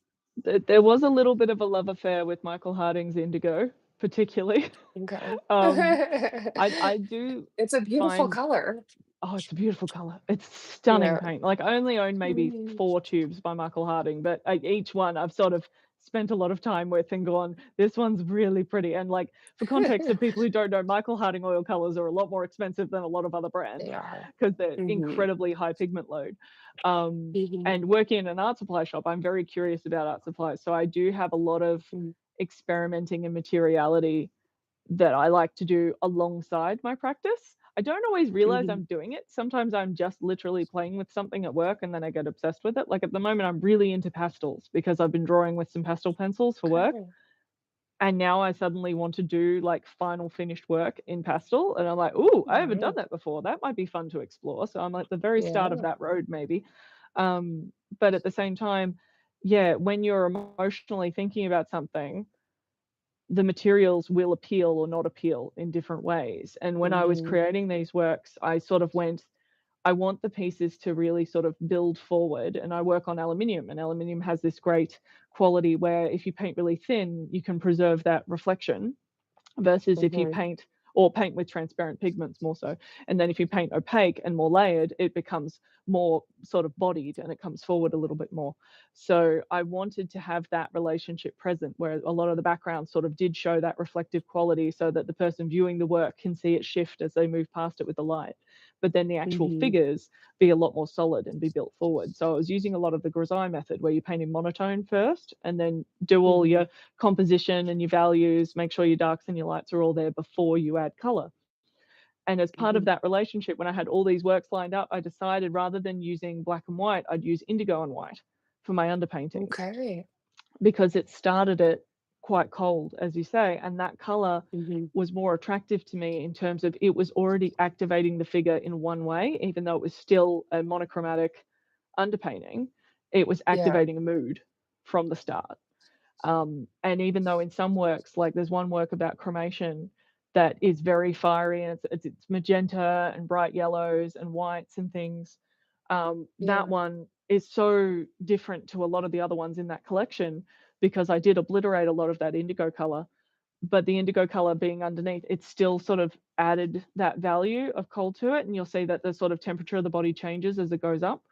And that's something that I Mhm. got to build because I started at one end of the spectrum. I could build as much or as little as I wanted. In one of the other pieces that's a little portrait, I started just where the eyes were because it's literally a face of grief. And I built Mhm. that out in color, and then I literally stopped myself when I got to one part of the face, and I went, "If I keep going in color, it's gonna lose all the impact and all the power of the Right. emotion. I need to stop right here," so it becomes almost like a mask of color on the face around the eyes and the expression, and the rest all just stayed as the underpainting. And that just felt so Yeah. right. And that's a lot of the like listening to the painting and leaving the studio and coming back with fresh eyes to really go, that's where I should stop. That's where it needs to be. And then forcing yourself to stop painting, even though you're having fun. Because when you're having fun, that's when I want to Yes. paint all day, and that's when I can ruin pieces because I keep painting when I shouldn't. Yeah, Yeah. I feel yeah, that. Yeah, I yeah. totally feel that. I have overworked quite a few things. Oh, it's so easy to do because you're having fun. You're like, this Yeah. is giving me all the dopamine. I would like to have more of that. Yes, please, good. And Yeah, oh no, I totally. fucked it. Yeah, but at least with Yeah. oil painting, as you said, you can just scrub it back and have another You just go. start Yeah, and that's what happened with this lady here. yeah. Has she got a Can't really bird on see her her. shoulder? I've been looking at it and I'm She like, is it a does. wing or a Yeah, bird? she Yeah, does. Yeah, she has a little crow on her shoulder. cute. Um, I didn't have a deadline for it, so I just Mm, was like, "Eh, anyways, I'll go back to that." But mm. I tend to want to draw like the tiniest heads in the world, and then Why don't you work when bigger? If you work bigger, the head is because bigger. I know I Yeah, could, but I just so this I do is it to myself as well.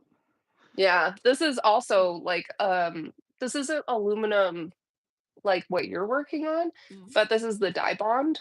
Yeah, so it's So primed. Yeah. yeah, so this is more primed, but what I like Mm, about this, mm. it's got the plastic core, Yeah. right? The foam So the core. aluminum I It's work so on is light. the same. Yeah. It's Okay, really light, okay, but it's so it really just has a rigid. veneer? Yeah, Mhm. yeah. So it's the same. It's like 3.3 mil aluminium, then a plastic inner core, then 0.3 mil aluminium. The only difference is Yep. mine's not painted. So the dye bond Yeah. comes with this acrylic coating on it already or something like that. Yeah, mine Mhm. doesn't have that. I get mine Yeah, chemically this is prepared to have the paint go on. yeah. I remember we had this chat because, um, I really I love the quality, that reflective quality that your work has, Mm, it's um fun.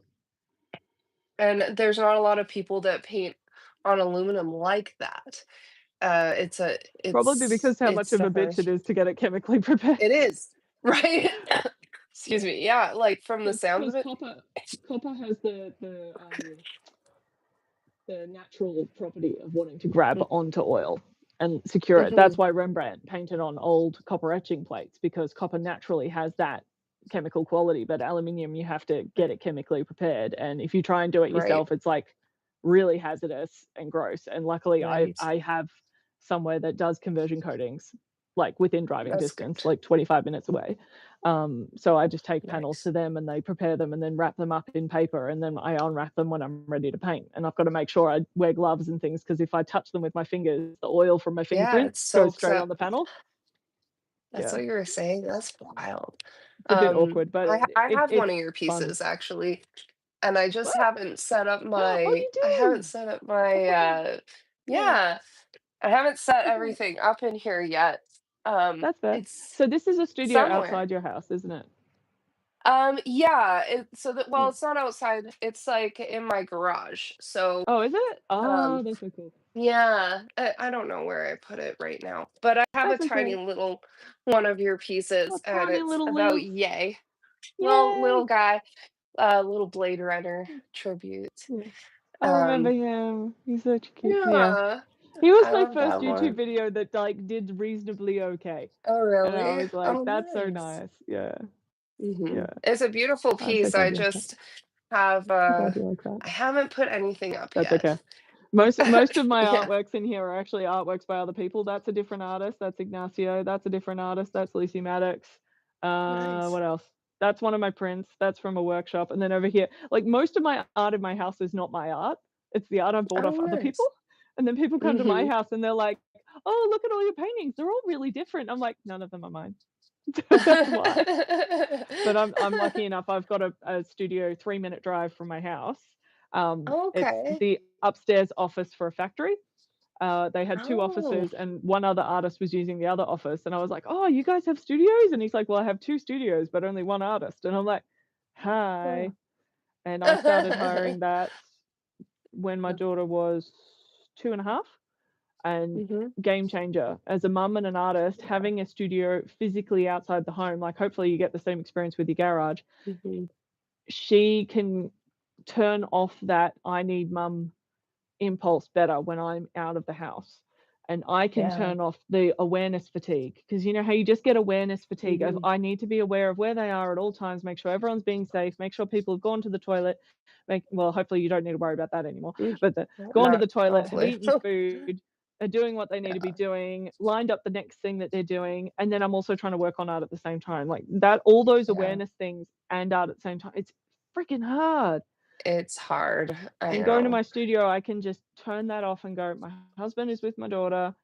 They're fine. They know what they're doing. They Mhm. know where I am. I'm really close if I need to go back, but it's enough distance that I'm completely Mhm. in what I'm doing. And it's Yeah, game changer. it's work. It's you can Yeah, put on those I'm at work work. blinders. Yeah, Yeah. I can lock my door, so that's that's one nice thing.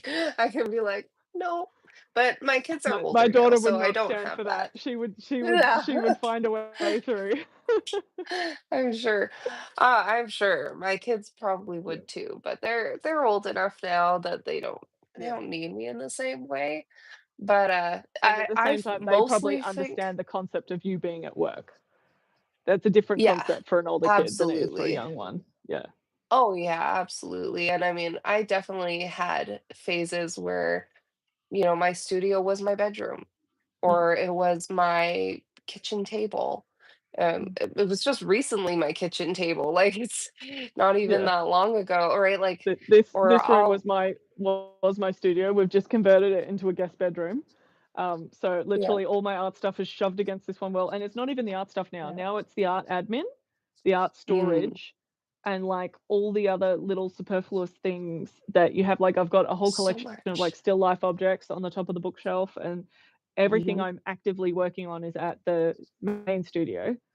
And then Hmm. this is the office. I've recorded a studio makeover video 4 times, and I haven't released any of them because I just keep changing the setup and going, Oh, "God darn it, now I need to film it again." So, like, again. studio tours have gone in the bin because I'm just like, I keep filming it and then I keep changing it. So but it changes Oh, as your life it's changes, and my frustrating. life just keeps changing, so you adapt. Yeah. Yeah, yeah, Absolutely, and I'm terrible for not being, like, just stuck on one thing. I've yeah. I've got my tattoo supplies, I've got pottery stuff now, I've got, like oh, Pottery. what else do I have? Mm, Airbrush stuff. It's, when I first set up this space, it was like, mm, "This is just gonna be for oil painting." mm. Just oil paint, but I never just. I can't I just. think it's more important to just make sure you have the capacity to leave it out and set up. Because Mhm, anytime you're in a situation like the kitchen table where you have to pack it up every time you engage with it, it's mhm. so much Oh, I harder to get didn't. started We every just didn't time. use the kitchen table. Yeah, exactly. So at least if you Yeah, left it out, then you everyone's get the eating in the paintings living done. room. Yeah, Yeah, and that's what I am absolutely. very much a I call it nesting. I create nests around the house and in all my different spaces for different activities. And my daughter's Yeah. the same. She'll grab all her toys and set up in the middle of the hallway for some reason, and that's where her nest is Mhm. for that moment. And I'm like, uh-huh.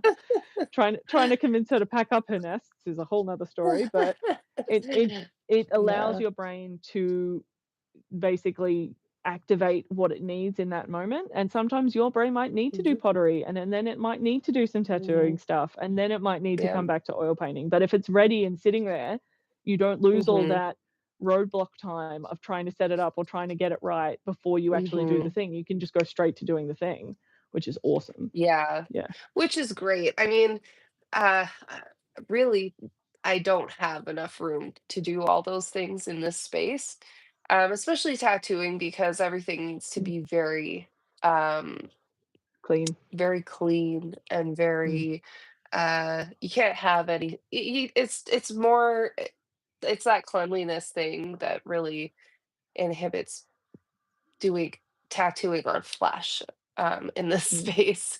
But Mm. yeah, I want to get back into it. I just it's a whole thing, but Can I ask a weird more in question? yeah, Can you do that like tattooing on silicon slab skin stuff without all the cleanliness hoo-ha? you Like a can. fake skin? Yeah? Absolutely, you can. The reason why tattoo artists don't is because Mm.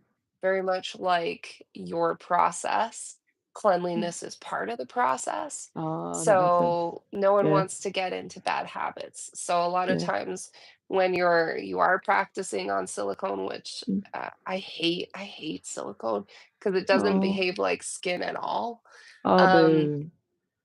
yeah, Yeah. unfortunately. Um, yeah, I try to still keep that Mm. cleanliness aspect to it because Yeah. it Do the has to whole be part of process. that habitual workflow. Mm.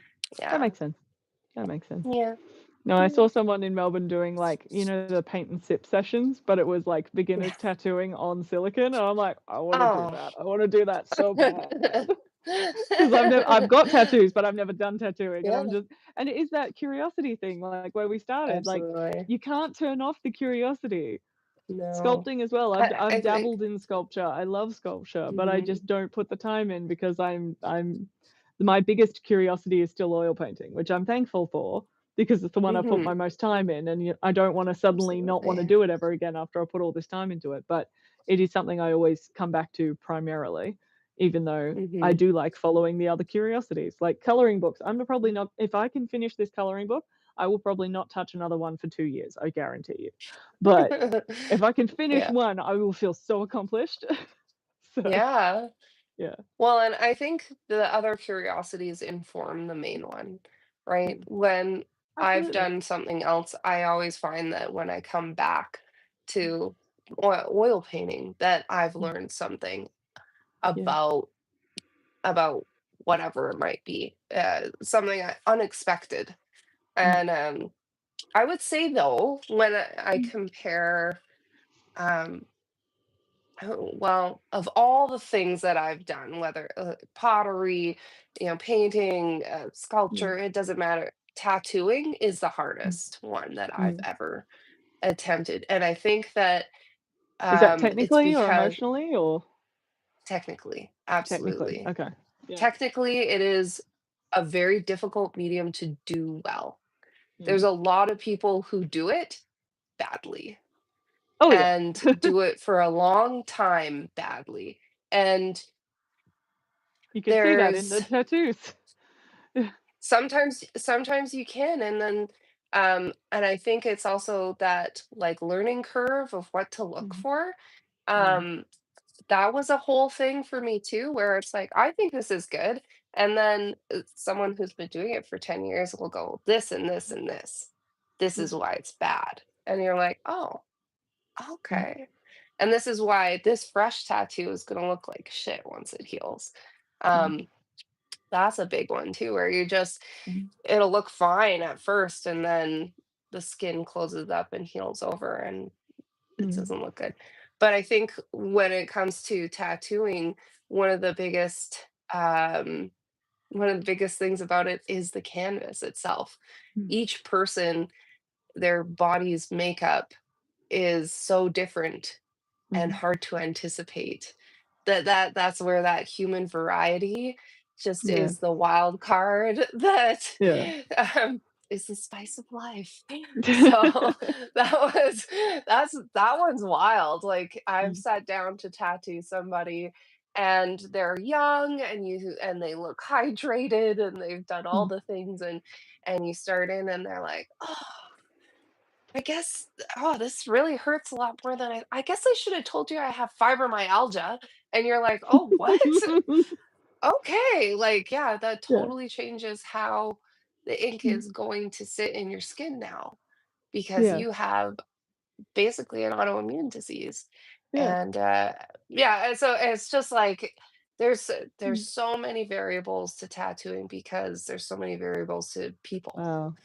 Yeah. Um, and I think one of my mentors said it's like drawing in water.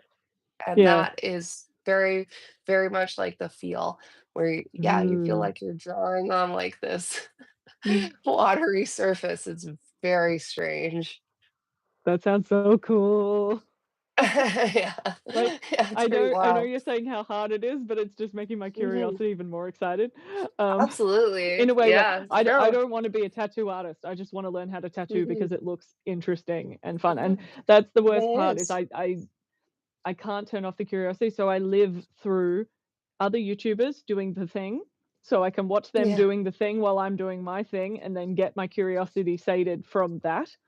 And then Mhm. also competition game shows that are creative. So your Great Oh, Pottery Throwdown, your Great British yeah. Bake Off. I can't cook at all, so Great British Bake Off is great because I learn all these things about cooking. The knitting ones, the crafting ones, there was a British one where they made dollhouse rooms. That was really interesting. I Um, really like that. Yeah, the yeah, dollhouse builds, with Sandy the Toksvig, that was maze. great. Of Oh, course, the it's Portrait Artist of crazy. the Year show, the Landscape Artist of the Year show, like Yeah, all of those I love shows those. just let you learn how people do the thing that they do really well. And they're so Mhm. invigorating because I can sit there and go, I want to learn all the things. I don't have time to have a 2-year mentorship with you where I would learn it properly, but I get a little Yeah. taste. And that's so interesting Mhm. and cool and fun. And then I can just feed off the enthusiasm. The only thing that I hate about it is that inked one from America is more about drama than it is about tattooing. And I want to learn more about Yeah. the tattooing good time without the drama, drama, blah, blah, Yeah. blah. So tattooing shows, can I Definitely. have one that is no drama tattooing show, just about tattooing about the fun stuff, please? I don't think that it would be accurate if there was no drama. No, don't tell Honestly, me that. honestly, that is one of the most accurate things about the tattooing world, that I Boo, found, is that yeah, boo. it's very drama, it's very ego, it's very Ugh. yeah, I don't wanna watch that unfortunately. though. I got to Oh, the I point with don't Inked either. where I started Nobody watching it enjoys on it. mute. I would just mute it all the Yeah, time, I anytime they fast went off, forward it, yeah, honestly. I just watch it on fast forward, I'm like, "Show me the art." I don't mind yeah. seeing the critiques, Mm. um, and then, yeah, I don't really care about the rest of it, but I don't mind the back and forth with the client and the back and forth with the design part, yeah, like, hearing about that that is part's all great, interesting. but if it's just people Mhm. yelling at each other, I don't want that. Like, No, no. I don't I enjoy get it that some people either. think it's good TV, but it's not the TV I wanna watch. Yeah, I think Mm, that's why people have kinda wearied of it, yeah, right? yeah, And kind of it's very passé. There mm, was, um there was definitely a point when Inked was, a big deal and mm, people really looked forward to watching it, but mm, I don't know. I think that whole construct mm. of that kind of television is just very people don't like it anymore. That is probably why It's I kinda steer gone out towards of vogue. The British and the Canadian and the New Zealand Mhm. and Australian more than the American because it does tend to be Yeah. slightly less dramery. Like, the most drama Mhm. I got out of Great British Bake Off was when that guy put his ice cream cake someone left it out of the fridge and it melted and he put it in the bin. That was as intense Oh, as it got, no. and he was Oh, upset wow. and he put it in the bin, and it was a big thing, but at the end of the day, everyone was fine. It was just it sucked in the moment, and those sort of things happen, they Yeah, happen, that's part of the reality. yeah, Cooking doesn't always turn out, and, even Portrait yeah. Artist of the Year is the same thing, like, Oh, yeah. painting doesn't always turn out. It is what it is. No. It is what it is, and Mm. pottery is very finicky. Yeah. Pottery almost like, you Oh, can and do everything right. the glass blowing one, things smash all the The glass time. blowing ones, I love Yeah, those ones. That so is cool. one of those bucket list type things that Yeah? I really Yeah, want yeah, to yeah. try is glass Yeah. blowing. Yeah, Well, but I know I would burn myself. Which YouTuber Oh did I my say God, recently? liquid. Jazza. Do you know the Australian YouTuber Jazza? He does art stuff. No. He recently did Okay. glass, but it's where you just have a butane torch in front of you and you just make little things in Oh. front of you, and that looks a Mhm. lot more achievable than the big glass blowing because you can do that like Yeah. in a home sort of thing. And I he did a guess class so. with a Melbourne artist, and I'm like, that looks very tempting. That looks very, very Mm, tempting. That would be fun. yeah. Yeah, I ended up buying a pair of earrings from my sister, and they're like little glass Oh, mushrooms, and they're nice. so stinking cute. Oh, that's So love adorable. that. Love that. That is. Mhm. There are more accessible ways to do glass blowing that aren't the full whole hog, or glass Yeah. art, which is cool. I know, well, glass art is so magical. Like even Yeah. just so one of the artists that I follow, Andrea Gazzetta, she Mhm. does glass stained glass painting. Um, Can you tag yeah. her in the caption later so I can stalk people? Yes. Good. Yes. Yeah, I got it. Well, yeah, I think I mentioned her a few. I love Andrea. She's Yeah. hilarious. She's also like she did some a stand-up comedy kind Mm. of thing too there for a while. Mm. She's very funny. Um Mm. and very multi-talented. Um but just watching how you paint stained glass, like that's so Yeah. wild. That's something you don't think would even be a thing anymore, but No, it I needs to be guess a it thing is. still. Yeah. Yeah, There's so I many love artistic those skills things. that I'm so glad are still a thing, and I'm so glad that Mhm. on the good side of social media, we get to see people doing these things through social media that we Mhm. wouldn't see because they're not gonna do a Mhm. TV show about every single artisan craft. Like, I saw someone making Yeah. globes, like world globes from scratch the other day, and it was Oh wow. amazing, like creating not only the Really? orb, but how they cut the map into the specific shape so it fits on perfectly, and they've got to sit there and stretch it with liquid so the Huh. paper is the right shape, and then hand painting different things. And someone was getting a custom Wow. globe for himself with all lines of every travel he's ever done between countries and Oh stuff. wow. It was stunning, absolute artistry, absolutely amazing, and you're like, That's amazing. wow. So I love artwork can that be the anything. internet has given Mm, birth to that yeah, artisan culture again, yeah, where yeah. people who are making globes have Yeah. people that are buying them. That's wild. Yeah, yeah, and that's You sort of like know? the other side. Like, you've got the financial crisis, but then you've got all this other side where it's like 99% of people who don't live close to this guy would know that he exists unless it No. was for the Yeah. internet. And now, you can get orders all over the world for Mhm. these very specialized, very niche products because people can find you.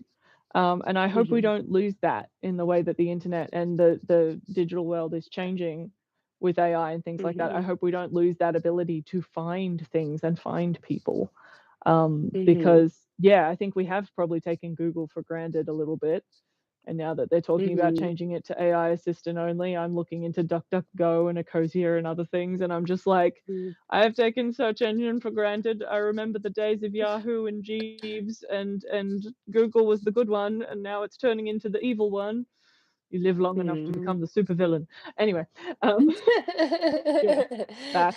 Well, I mean, But YouTube is Google, right? Like, I think they're owned all by Google, these aren't they?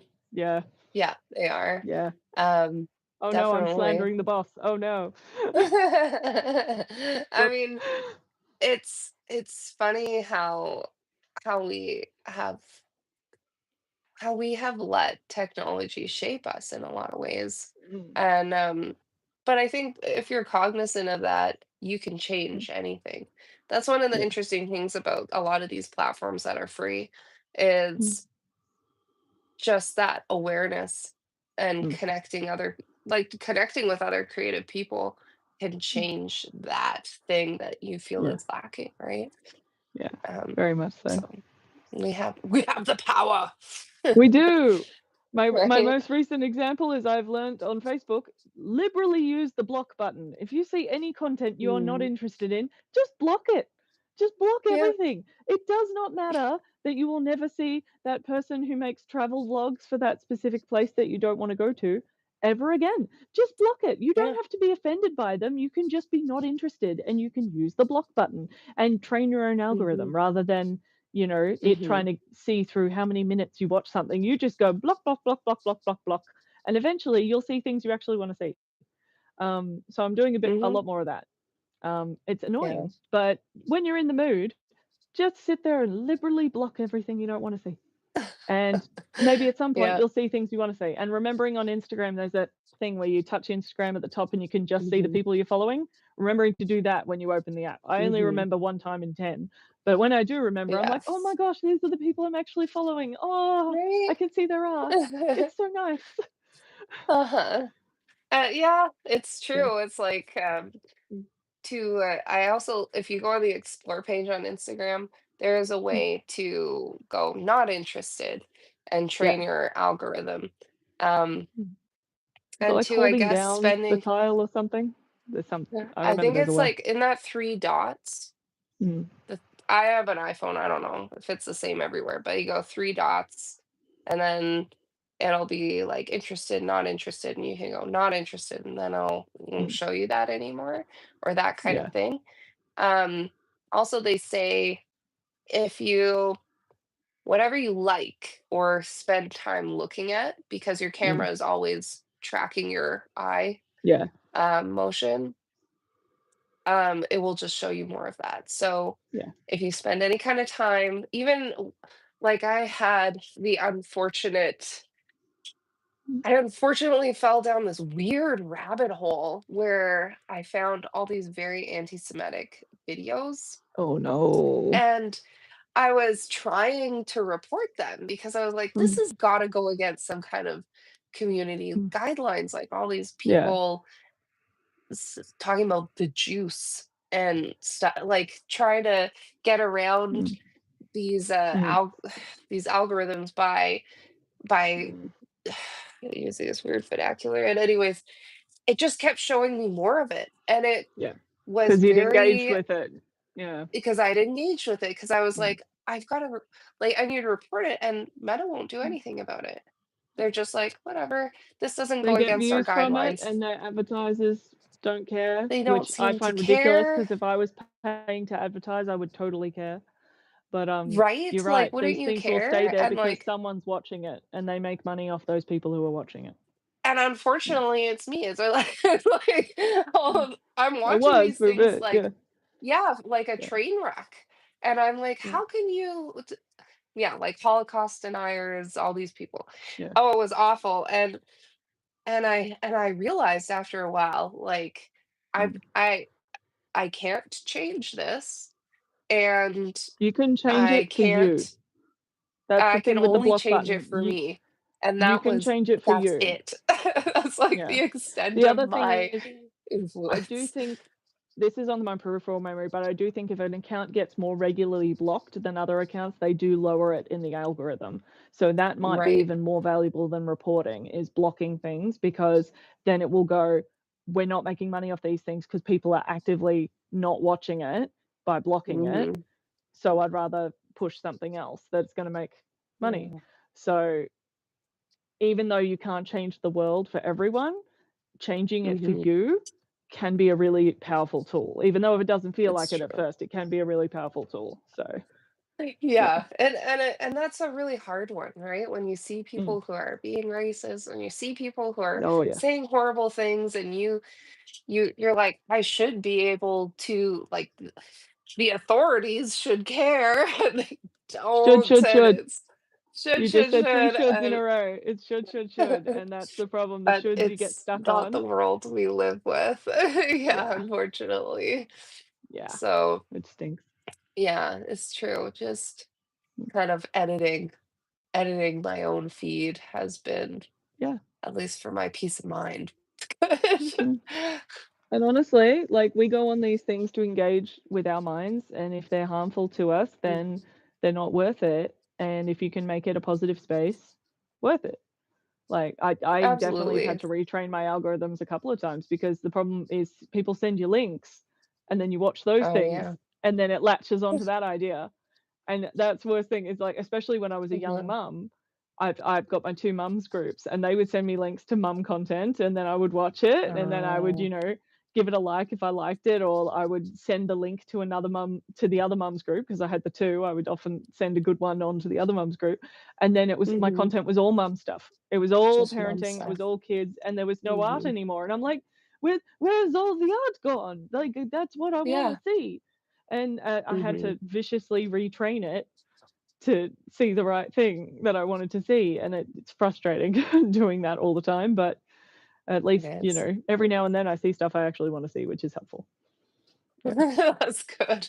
I think that there is a way to wipe, the Mm. memory too, Yeah, and, but if I wipe the memory, then I won't find the things that I remember from 3 months ago that I wanna find again, because I don't I mean, can't like, remember things that names you've to save saved me. or liked. No, Yeah, no, but I I mean, do I save a think there lot of is a things. way to, like, wipe the searches, Oh, and, okay.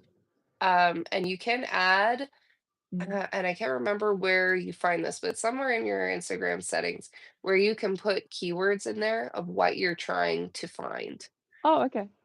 Or what you're not Yeah, so trying to find. you can Cool. literally train your algorithm. Like, I'm looking for oil painting, Mm. figurative, surrealist work, Yeah, and like, yeah. and get rid of all the parenting stuff. Mm. And then it should just show you that. Yeah. It's been quite good with the, any account that has the 2 letters AI as part of the title, I've Mhm. blocked, and now it's pretty good at not showing me any of that, and That's it good. makes me really happy. There's one person on Facebook who keeps posting it, and she's my dog's dog breeder, because she thinks Okay. I've commented and I've asked her about it, and she thinks they're funny, and I'm like, Okay. I don't know if I wanna engage with this anymore, but you're my dog breeder, so I do wanna, like, talk to you if anything happens with my dog, but at the same time, I'm like, Yeah. so I just keep doing the, like, You can snooze for 30 unfollow days, it. but Yeah. yeah, You can it's just just one of go those things. unfollow. And then But I like knowing she's like, she's when still my there. dog's siblings win awards at stuff, because every now and then her Okay. brother wins a show and he looks real cute. But, Aw. it's silly things like that, but that's why we're on social media is for the fun little Mhm. things as well, and yeah, I don't know, it is what it is. Absolutely. Hopefully, it's a fad and it will Mm. die, and it is what it is. Yeah. I'm Mm. fine with AI, like, helping my doctor, Yeah. or, find things or whatever. Like, there's some things where I think that if Sorry, I've ranted at because you a fair bit essentially about AI tonight, I apologize about that. No, no, I don't whatever. Yeah, no, not at all. Mm. But, like, um, I think that because AI isn't actually an intelligence, it's No. like it's a it's basically like a construct that accesses all this information, um, and kind of, um, yeah. I Summarizes think it. that It's an it can information be summarizer. useful, Mm. basically, yeah, and it can be useful for some things, but the image generating thing is weird, and the music generating thing is weird, and I don't like it. I could go That into it that a lot stuff more, is but I'm not strange. going to because I Yeah. don't wanna, yeah, right now, but, yeah, I have problems with all of it, but that's a lot. But it's one of those Mhm, things, new technology will always be complicated, and mhm, I think anyone who goes into it naive and blasé needs to just look into it more because there are mhm. repercussions to all new technologies. And, we've had people die in the industrial age because, children were right next to chimneys spewing smoke all day and things like that. And this is Yeah. the same thing. It's a new technology being rolled out incredibly fast and it's harming people, and you've got to be informed. Mhm. So, Oh, if you're going to engage absolutely, with and I it, think that a be lot of informed. it is that there's not you're never gonna know the first few months or first few years about all the implications, Mm. and in a way, But it you almost can't, has to as long as you don't roll pretend there's out. no implications. If you pretend there's none, as Mhm, opposed to going, "I don't know what they are," that's 2 very different mhm. attitudes, in my opinion. But Oh, again, absolutely. it's all subjective and, everyone's gonna do different things It's regardless. definitely I'm gonna it's sit here and do definitely oil one of painting. those things. Mhm. Yeah, it's Or definitely pastel one of drawing. those things that's Mm, hugely, shaping culture and mm, life, and, um, yeah, I hope that all the old things that make us feel alive don't go away because, like oil painting, all these things that we've been doing for hundreds of yeah. years. or thousands of years. And if you think about pottery and stuff like that, all these things that kind of connect us to our past, Mm. um, I hope people keep doing them because it makes them feel alive. I don't see any reason why people wouldn't. They've decried the end of figurative painting like 15 times in modern painting era, and it's never Yeah, died. It's never died. We've become no, it unpopular, never but dies. we've never stopped, and I think there's a lot of art that just there's no reason for it to stop. Like, art will find a way, like Jurassic Park, art will find a way. Yes. Um, and people need to do stuff with their hands. Like, digital is Mhm, great, don't get me wrong, and there's some amazing digital artists, but they're still actively doing it with their hands, and mhm, people need to do stuff with their hands. That's how bodies work. That's how the brain to mhm. hand recognition works, and if we don't have anything we can do with our hands, we'd go nuts. Like, Oh, absolutely. I yeah. I think too they found that there was a study where they found that the number one way Mm, to prevent dementia mm, is to handwrite, like yeah, write by hand for I think it was 15 to 30 minutes every day. yeah, And that when people do that, mm. their brains do not atrophy In the same way, and and they can handwriting live to be is a like a form 100 of years old. drawing. It is It is. drawing Yeah. the same forms again and again and Mhm. again in a way that creates language. It is drawing. Mhm. Moving your body in a way that engages the brain is incredibly beneficial, and that is why I will get up and do dancing with my daughter and circus training and soccer, even though I really am not a sports person, because I know it Mhm. helps. And sometimes when I'm Mhm. in the It studio and does. frustrated, I know I need to go walk the dog because Mhm. your body needs to move. It is a machine, and it can't do all the fun Absolutely. stuff if you don't take care of the machine. And this massive brain that we have Yeah, needs oxygen. It needs a lot of yeah, it. So and you water have to apparently. move. Ew, needs Yeah. water Oh and yeah. oxygen. Bleh. I should We're drink water. basically fancy plants. I will We're take being fancy a fancy plants. plant any Yes. day, especially because I have a penchant for green hair. I'll take being a fancy plant. Mhm. Mhm. Yep. A fancy emotional plant. Yeah. Yes. Who likes to play in the mud? Who likes to paint Mhm. with mud? I like Yeah. to play with the mud. Yes, I do. All the colorful, expensive mud. Oh, so expensive. So When we expensive, get it's not stuff in the even shop funny. that's like a really fancy pigment from a fancy place, like a certain kind of ochre that only comes from this one place in Italy, I'm just like, that is the fanciest dirt. Would you like some fancy Mhm. dirt? It's mixed with plant It's so oil. true. It's Yeah, so true, though, it is. It's essentially dirt, yeah.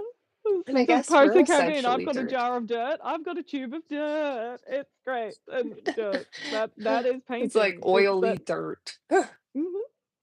Mhm, Specific oily dirt. It's very specific. mhm. Like, I It's think Michael very Harding makes, lapis lazuli, like genuine lapis lazuli paint, and it's yes. like, that's a fancy rock. This is fancy rock with oil. Like, ooh, Mhm. so lovely. And all those Ooh, Daniel Smith so bougie. Primatech watercolors that are all the fancy rocks just smushed up. I'm just like, these are Yeah. fancy rocks. Yeah. They really So are. I know, I wanted to try the lapis lazuli until I saw the price tag, and then mm. I was like, "Never Michael mind." Harding, if you're listening, we'd love to try lapis lazuli. Can we both try it? Yes, That would be great. give it to us. I want to try it so bad. Just a little sample tube. Can we please both Yeah, try it? just like it, Yeah, just just a little one. Just a little yes. tester tube. That'd be great. That's actually how I started Mhm. with Michael Harding. I got a tester tube of magenta Oh, and I really? fell in love. Nice. Magenta is still one of my favorite ones, Mhm. and it's one that no other brand makes magenta the way that Michael Harding does. And I'm like, and Really? I like Gamblin, I like Rembrandt, I like Art Spectrum, which is an Australian one. They're great. Langridge isn't too bad. Michael Harding, absolutely stunning. Winsor and Newton, big British one. There's so many brands, but Mhm. I'm just like Michael Harding Magenta, just mm, Mm. hits. Yeah. And Indigo, but Oh, that's more that me. is cool. That Yeah, piece that I got into haven't Beautiful tried the Bazaar, Michael that had Harding. a lot of Michael Harding Magenta in it. What? Yeah, I haven't tried the Michael Harding paints. I've wanted to, and I got as far as shopping, and Yeah. that was I Ad haven't gone admittedly past that. admittedly, working in the art supply shop is a great way to fuel your want to try things because shop discount is great. Mm, So I yeah, can't I share my staff bet. discount. I so apologize, but I'm very thankful to my bosses that have given me the staff discount. So Yeah. funding my art career through discounted paints has been a lucrative help.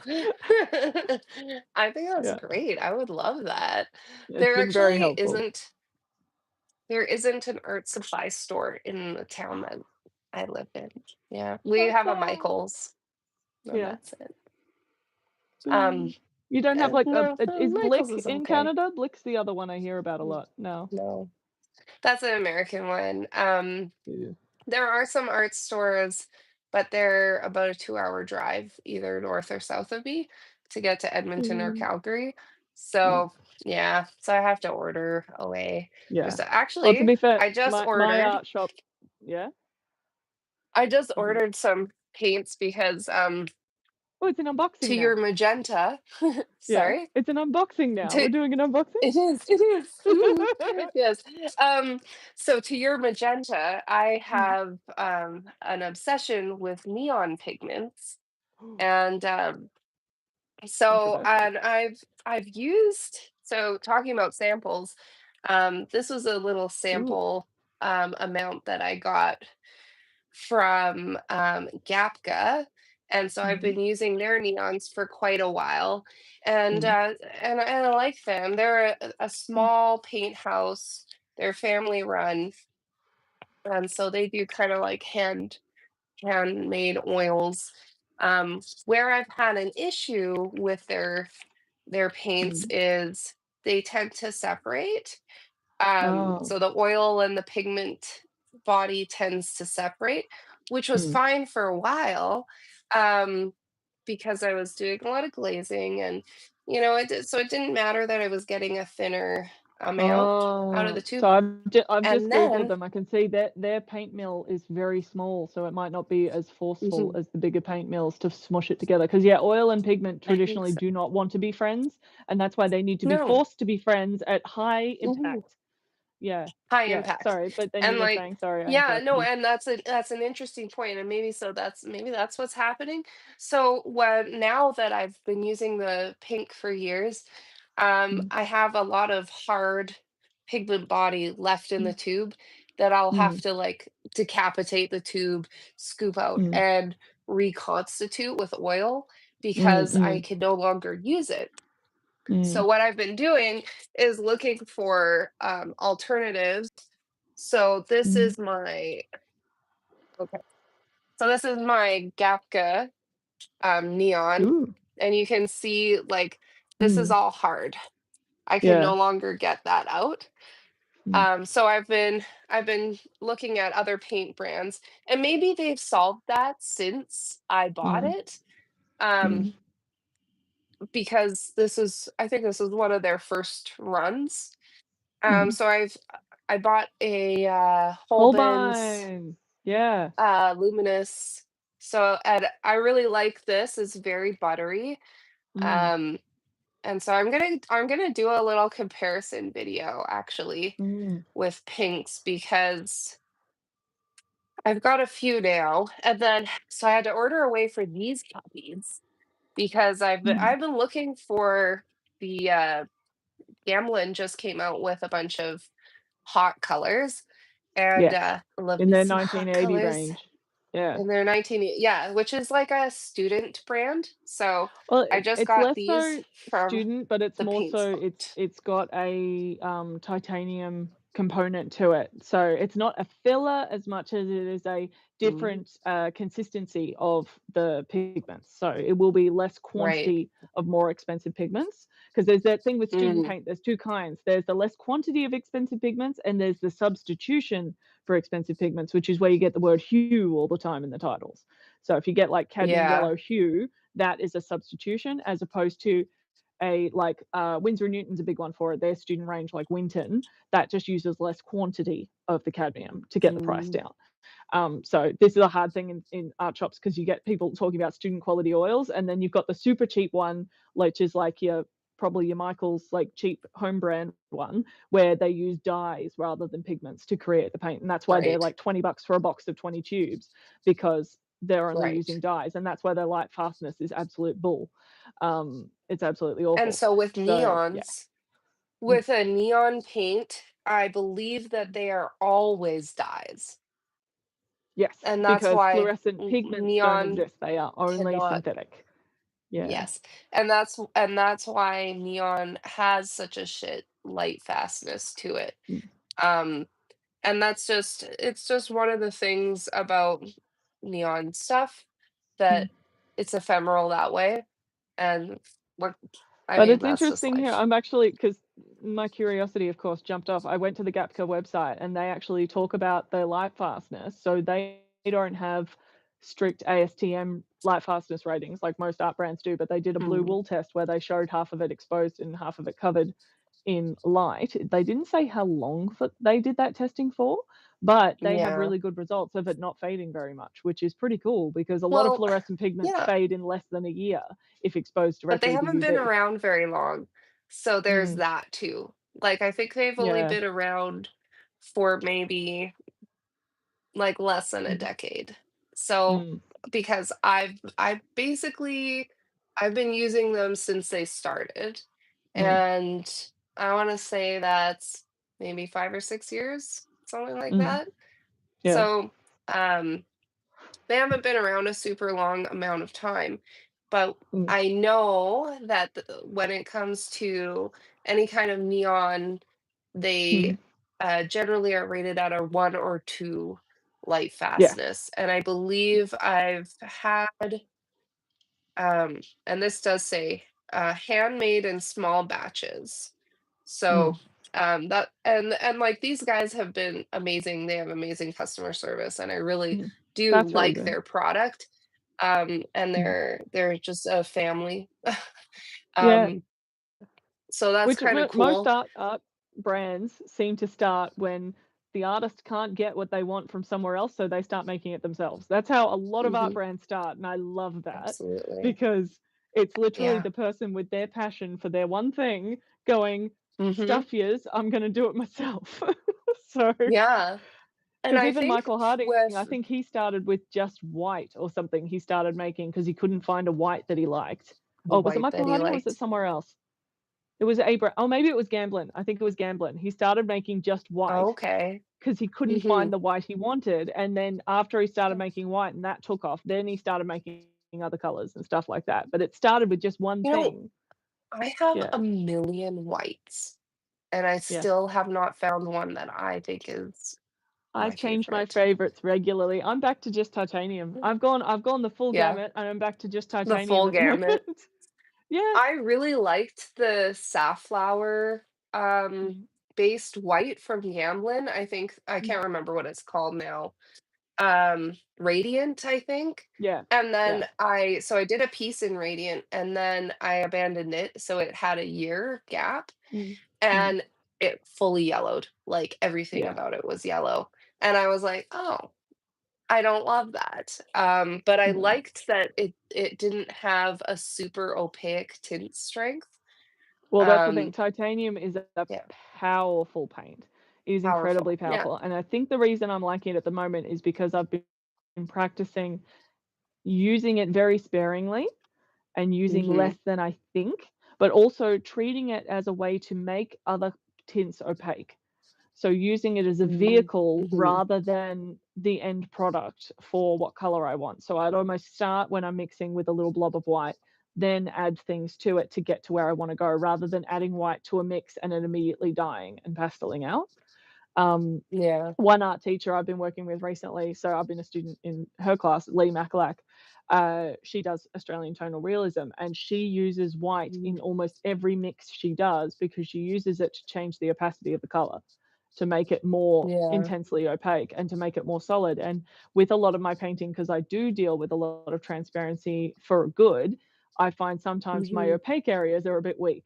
So learning from Mhm. the opposite end of the spectrum from a teacher who does almost Yeah. everything opaque has been really interesting Yeah. for me, and it's been a really good way to challenge myself to paint in a very alien way and sort of Mhm. practice that skill. So I'm hoping to get back in her class soon because I had to drop it for a term while I had my show, and now I can hopefully get back and do it again. Because yeah, it's amazing the things you learn way after the fact. I've been using titanium white for over 10 years, and now I'm learning Mhm. how to use titanium white. So That's so whatever. wild, hey? I Oh, it's mean, crazy. that's part of that curiosity piece, right? You just really Mhm. never stop learning. No, no, Um, and yeah. the amount of books I have about oil painting that I have not finished reading, like, I've got the beautiful Richard Schmid book, I haven't finished reading that because I need Mhm. audiobooks. I need audiobooks for all my hard copy books, and there's books that people would Mm. never do an audiobook for, like the Richard Schmid All About Painting, Alla Oh, Prima yeah. painting one.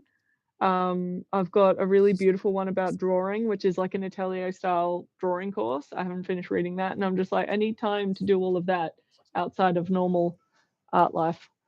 Um, Yeah, it's so when is that tricky, going to and happen? I Mm, really struggle with reading in general. I find mm, that it's not that I it's not that I'm, like, fully dyslexic, it's that I don't really I'll, like, decode it, but not really get what is being said. So I have mm. to sometimes if I really wanna digest what I'm reading, I have to read it out loud Yeah. so that I can really kinda process what is being said. Um, Mm, yeah, so, that's where I find reading laborious. mm. I find It's it just hard very with time like intensive, so I like the audiobooks. the ADHD. I get bored. Unfortunately, Mhm. I get distracted very easily because reading is almost too slow. Right. Even if I read fast, it's too slow of a process to keep me interested, and then my hands get twitchy because I need to be doing something with my hands, and holding a book isn't enough of a Mhm. thing. So I again, with that blue book, I get in the habit of writing notes, and I've recently come Yeah. to terms with, if I own the book, I'm allowed to write in it. So I will start Mm. underlining things and writing arrows and writing in the margins, because if it's my book and I own it, stuff it. It Mhm. doesn't have to be pristine, so I can give it to someone else through the op shop to have a pristine copy. Stuff it. I'm gonna write in it because that will keep me interested, and it will keep me Right. looking at the book. Even if I highlight a whole bunch of things that I do not remember and won't go back and reread, I still read that page, and there's evidence that I read Right. that page at that time. So that's been good. For me, it's mostly like when I was going to uni, I caught the train, and that took an hour and 15 to get to uni and an hour and 15 to get home. I did so much reading because all that Right. time of sitting on the train, I was reading and writing notes and reading and writing notes. And like, I wouldn't have passed my uni degree if it wasn't for riding the train because I did so much of my homework on the train. But Right. I don't have that time in my life now. I don't, I Yeah. drive everywhere with my daughter, and I don't live in a place where I catch the train very often. And Mhm. because of that, now I don't have that time in my day where I can't do other things. Like, Mhm. and so I would do reading. So if I'm all for self-driving cars for that reason. If I can get to a point where the car drives itself and I can read a book while the car's driving, I'm kind of Mhm. okay with that. In terms of technology, I've I'm a been fan trying of. to I don't know if I can ever trust a yeah. self-driving car, but I'm okay to the concept. Yeah. Yeah. I know, I've been using different technologies, to kind of, like, lessen that threshold, for me anyways, with the frustration with reading. So I'll be in my studio and I'm like, "Oh, I really need to research this or I need to read Mm, this page." And I've just been um getting the phone basically to read it to me yeah, so that I can still absorb that information. I'm still being busy, but I'm still kind of doing yeah. like still I'm hoping the progressing, still learning technologies get things. better. I had Speechify for a while, and that could read things, Mhm. but then I kept hitting Mhm. roadblocks where it could read some things and not other things. And I'm like, I'm Oh, hoping that okay. technology just gets better and better, where it can literally, I Mhm. can just go read this page, just the middle. Like, don't read the ads on the side, don't read the other random Yeah. information, just read the content. And like, Yeah. be able to recognize that. Or even like, here's a photograph of a physical book, read it to me. Can I take a photo of this big Right. two-page And spread and you so read it to that's me? a I'd love there that. is a there is an app that Is there? does that. So you can take Ooh. pictures of it and it'll just read it to Mm, you. But I've been using my iPhone. So mm, iPhone has a feature now where you can just select the text and go mm. speak. And it's part Oh, of their that's awesome. um trying to like meet people with disabilities Mm. in the middle, like make things more Accessibilities, yeah. accessible for Mm, them. And having worked with like other kids that have ADHD and things like that, that reading piece, because their mind mm, is not a straight line, it's kind of going mm, through the circuitous route. There mm. is a lot of issues with reading with the kids that have Yeah. ADHD, whether it's attention or, and some of your inattentiveness might be because there's it's why you procrastinate. It's kind of like Mm, why you're procrastinating, right? We procrastinate as a coping mechanism because it's mm, hard, mm, right? And so like so there's things like that with that different way of processing, where if you can kind of make it a little bit easier, make that mm, threshold a little bit more attainable, mm, then it's easier to progress through life. So that's what mm. I've been using. That I found, even though it's a very robotic voice, Yeah, it's been helpful for me to just kind of move through information a little bit yeah. quicker. I don't mind robotic So yeah, voices that much, honestly. I'd rather have a robotic voice than, again, one where they've stolen like 5 voice actors' voices and reconstituted it with an AI generator. I'd rather have a robot, because then no one's been yeah, screwed over, hopefully.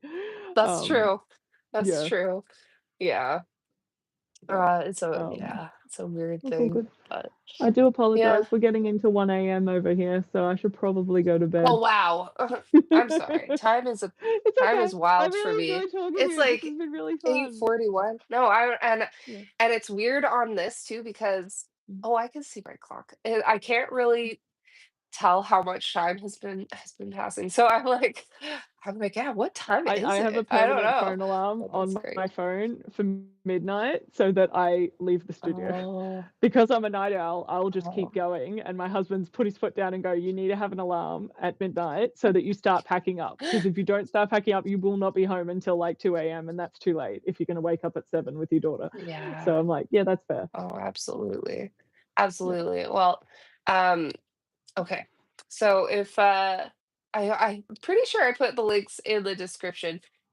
If Mhm. not, I will put those in there, but go and check Cool. out Liz Gridley. Oh, thank you. Yes, please. Her Instagram is Liz Gridley Artist, Artist. and Yeah. that's Lizgridley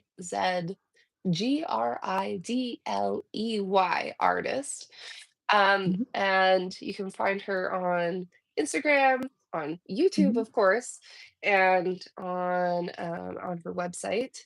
I don't know if there are there projects that we want to mention? Are there things that Um, are coming I'm up for laying you I'm laying or low a little bit at the moment, but I've got hopefully a YouTube Mhm. video coming out next week trying out these new pastel Nice, pencils I alluded to. So if you want to check out those, nice, they're really, really cool. And cool, then yeah, hopefully some more YouTube stuff coming up. I've got PAX in October, which is the big gaming convention that comes out here in Melbourne. And the last 3 years I've been nice. doing painting at the convention. So I'm hoping I get to do that again, which would be really, really Mhm. fun. And then, yeah, more in the new year and probably another solo show next year, which is very Oh, exciting. So, fantastic. Yeah, yeah, that yeah. does I'm sound in that nice exciting. between I'm period interested to where I see. can have a little rest before the next big thing. So, yeah, Mhm. that'll be You're in cool. that like brainstorming kind of phase. Hmm. Yeah, Yeah, right yeah. on. I'm Well, I'm itching to get excited to see started, what and you're also doing. like I'll wait 1 more month. I'll just give myself 1 more month before I get started. Yeah. Yeah. I know, I feel like there's so many things that I didn't even touch on, like how cool your frames So, were for that last one. Um, oh, thank that you. blew me away. Yeah, those are very cool. But, everyone should go check out Liz's work, Thank and you. thank you for joining me. I know it was just very cool to get to talk to you and, This was lovely. and reach that divide between the past and the future. Yay, we bridged the gap. Yeah, It was we great. bridged the No, seriously, gap. thank you for working with my time zone and making it work for both of us. I really Absolutely. appreciate it, and I Yeah. love being part of your little network here that you're building of artist Yeah. chats, so we're all a little bit less Yeah. lonely. Yeah, Yeah, exactly, hopefully. yeah, absolutely. Alright, well, have a good sleep. Well, And I'll have we'll a good sleep. yeah, You have a good day. Have yeah, a coffee. yeah, ciao. Yeah, I'm Alright, gonna. I'm gonna now. Alright, we'll alright. see you See you later. later. Bye-bye. Bye. Where's the button? That one? I actually have no idea how to end this. I Is think it it's this this? one. Yeah, there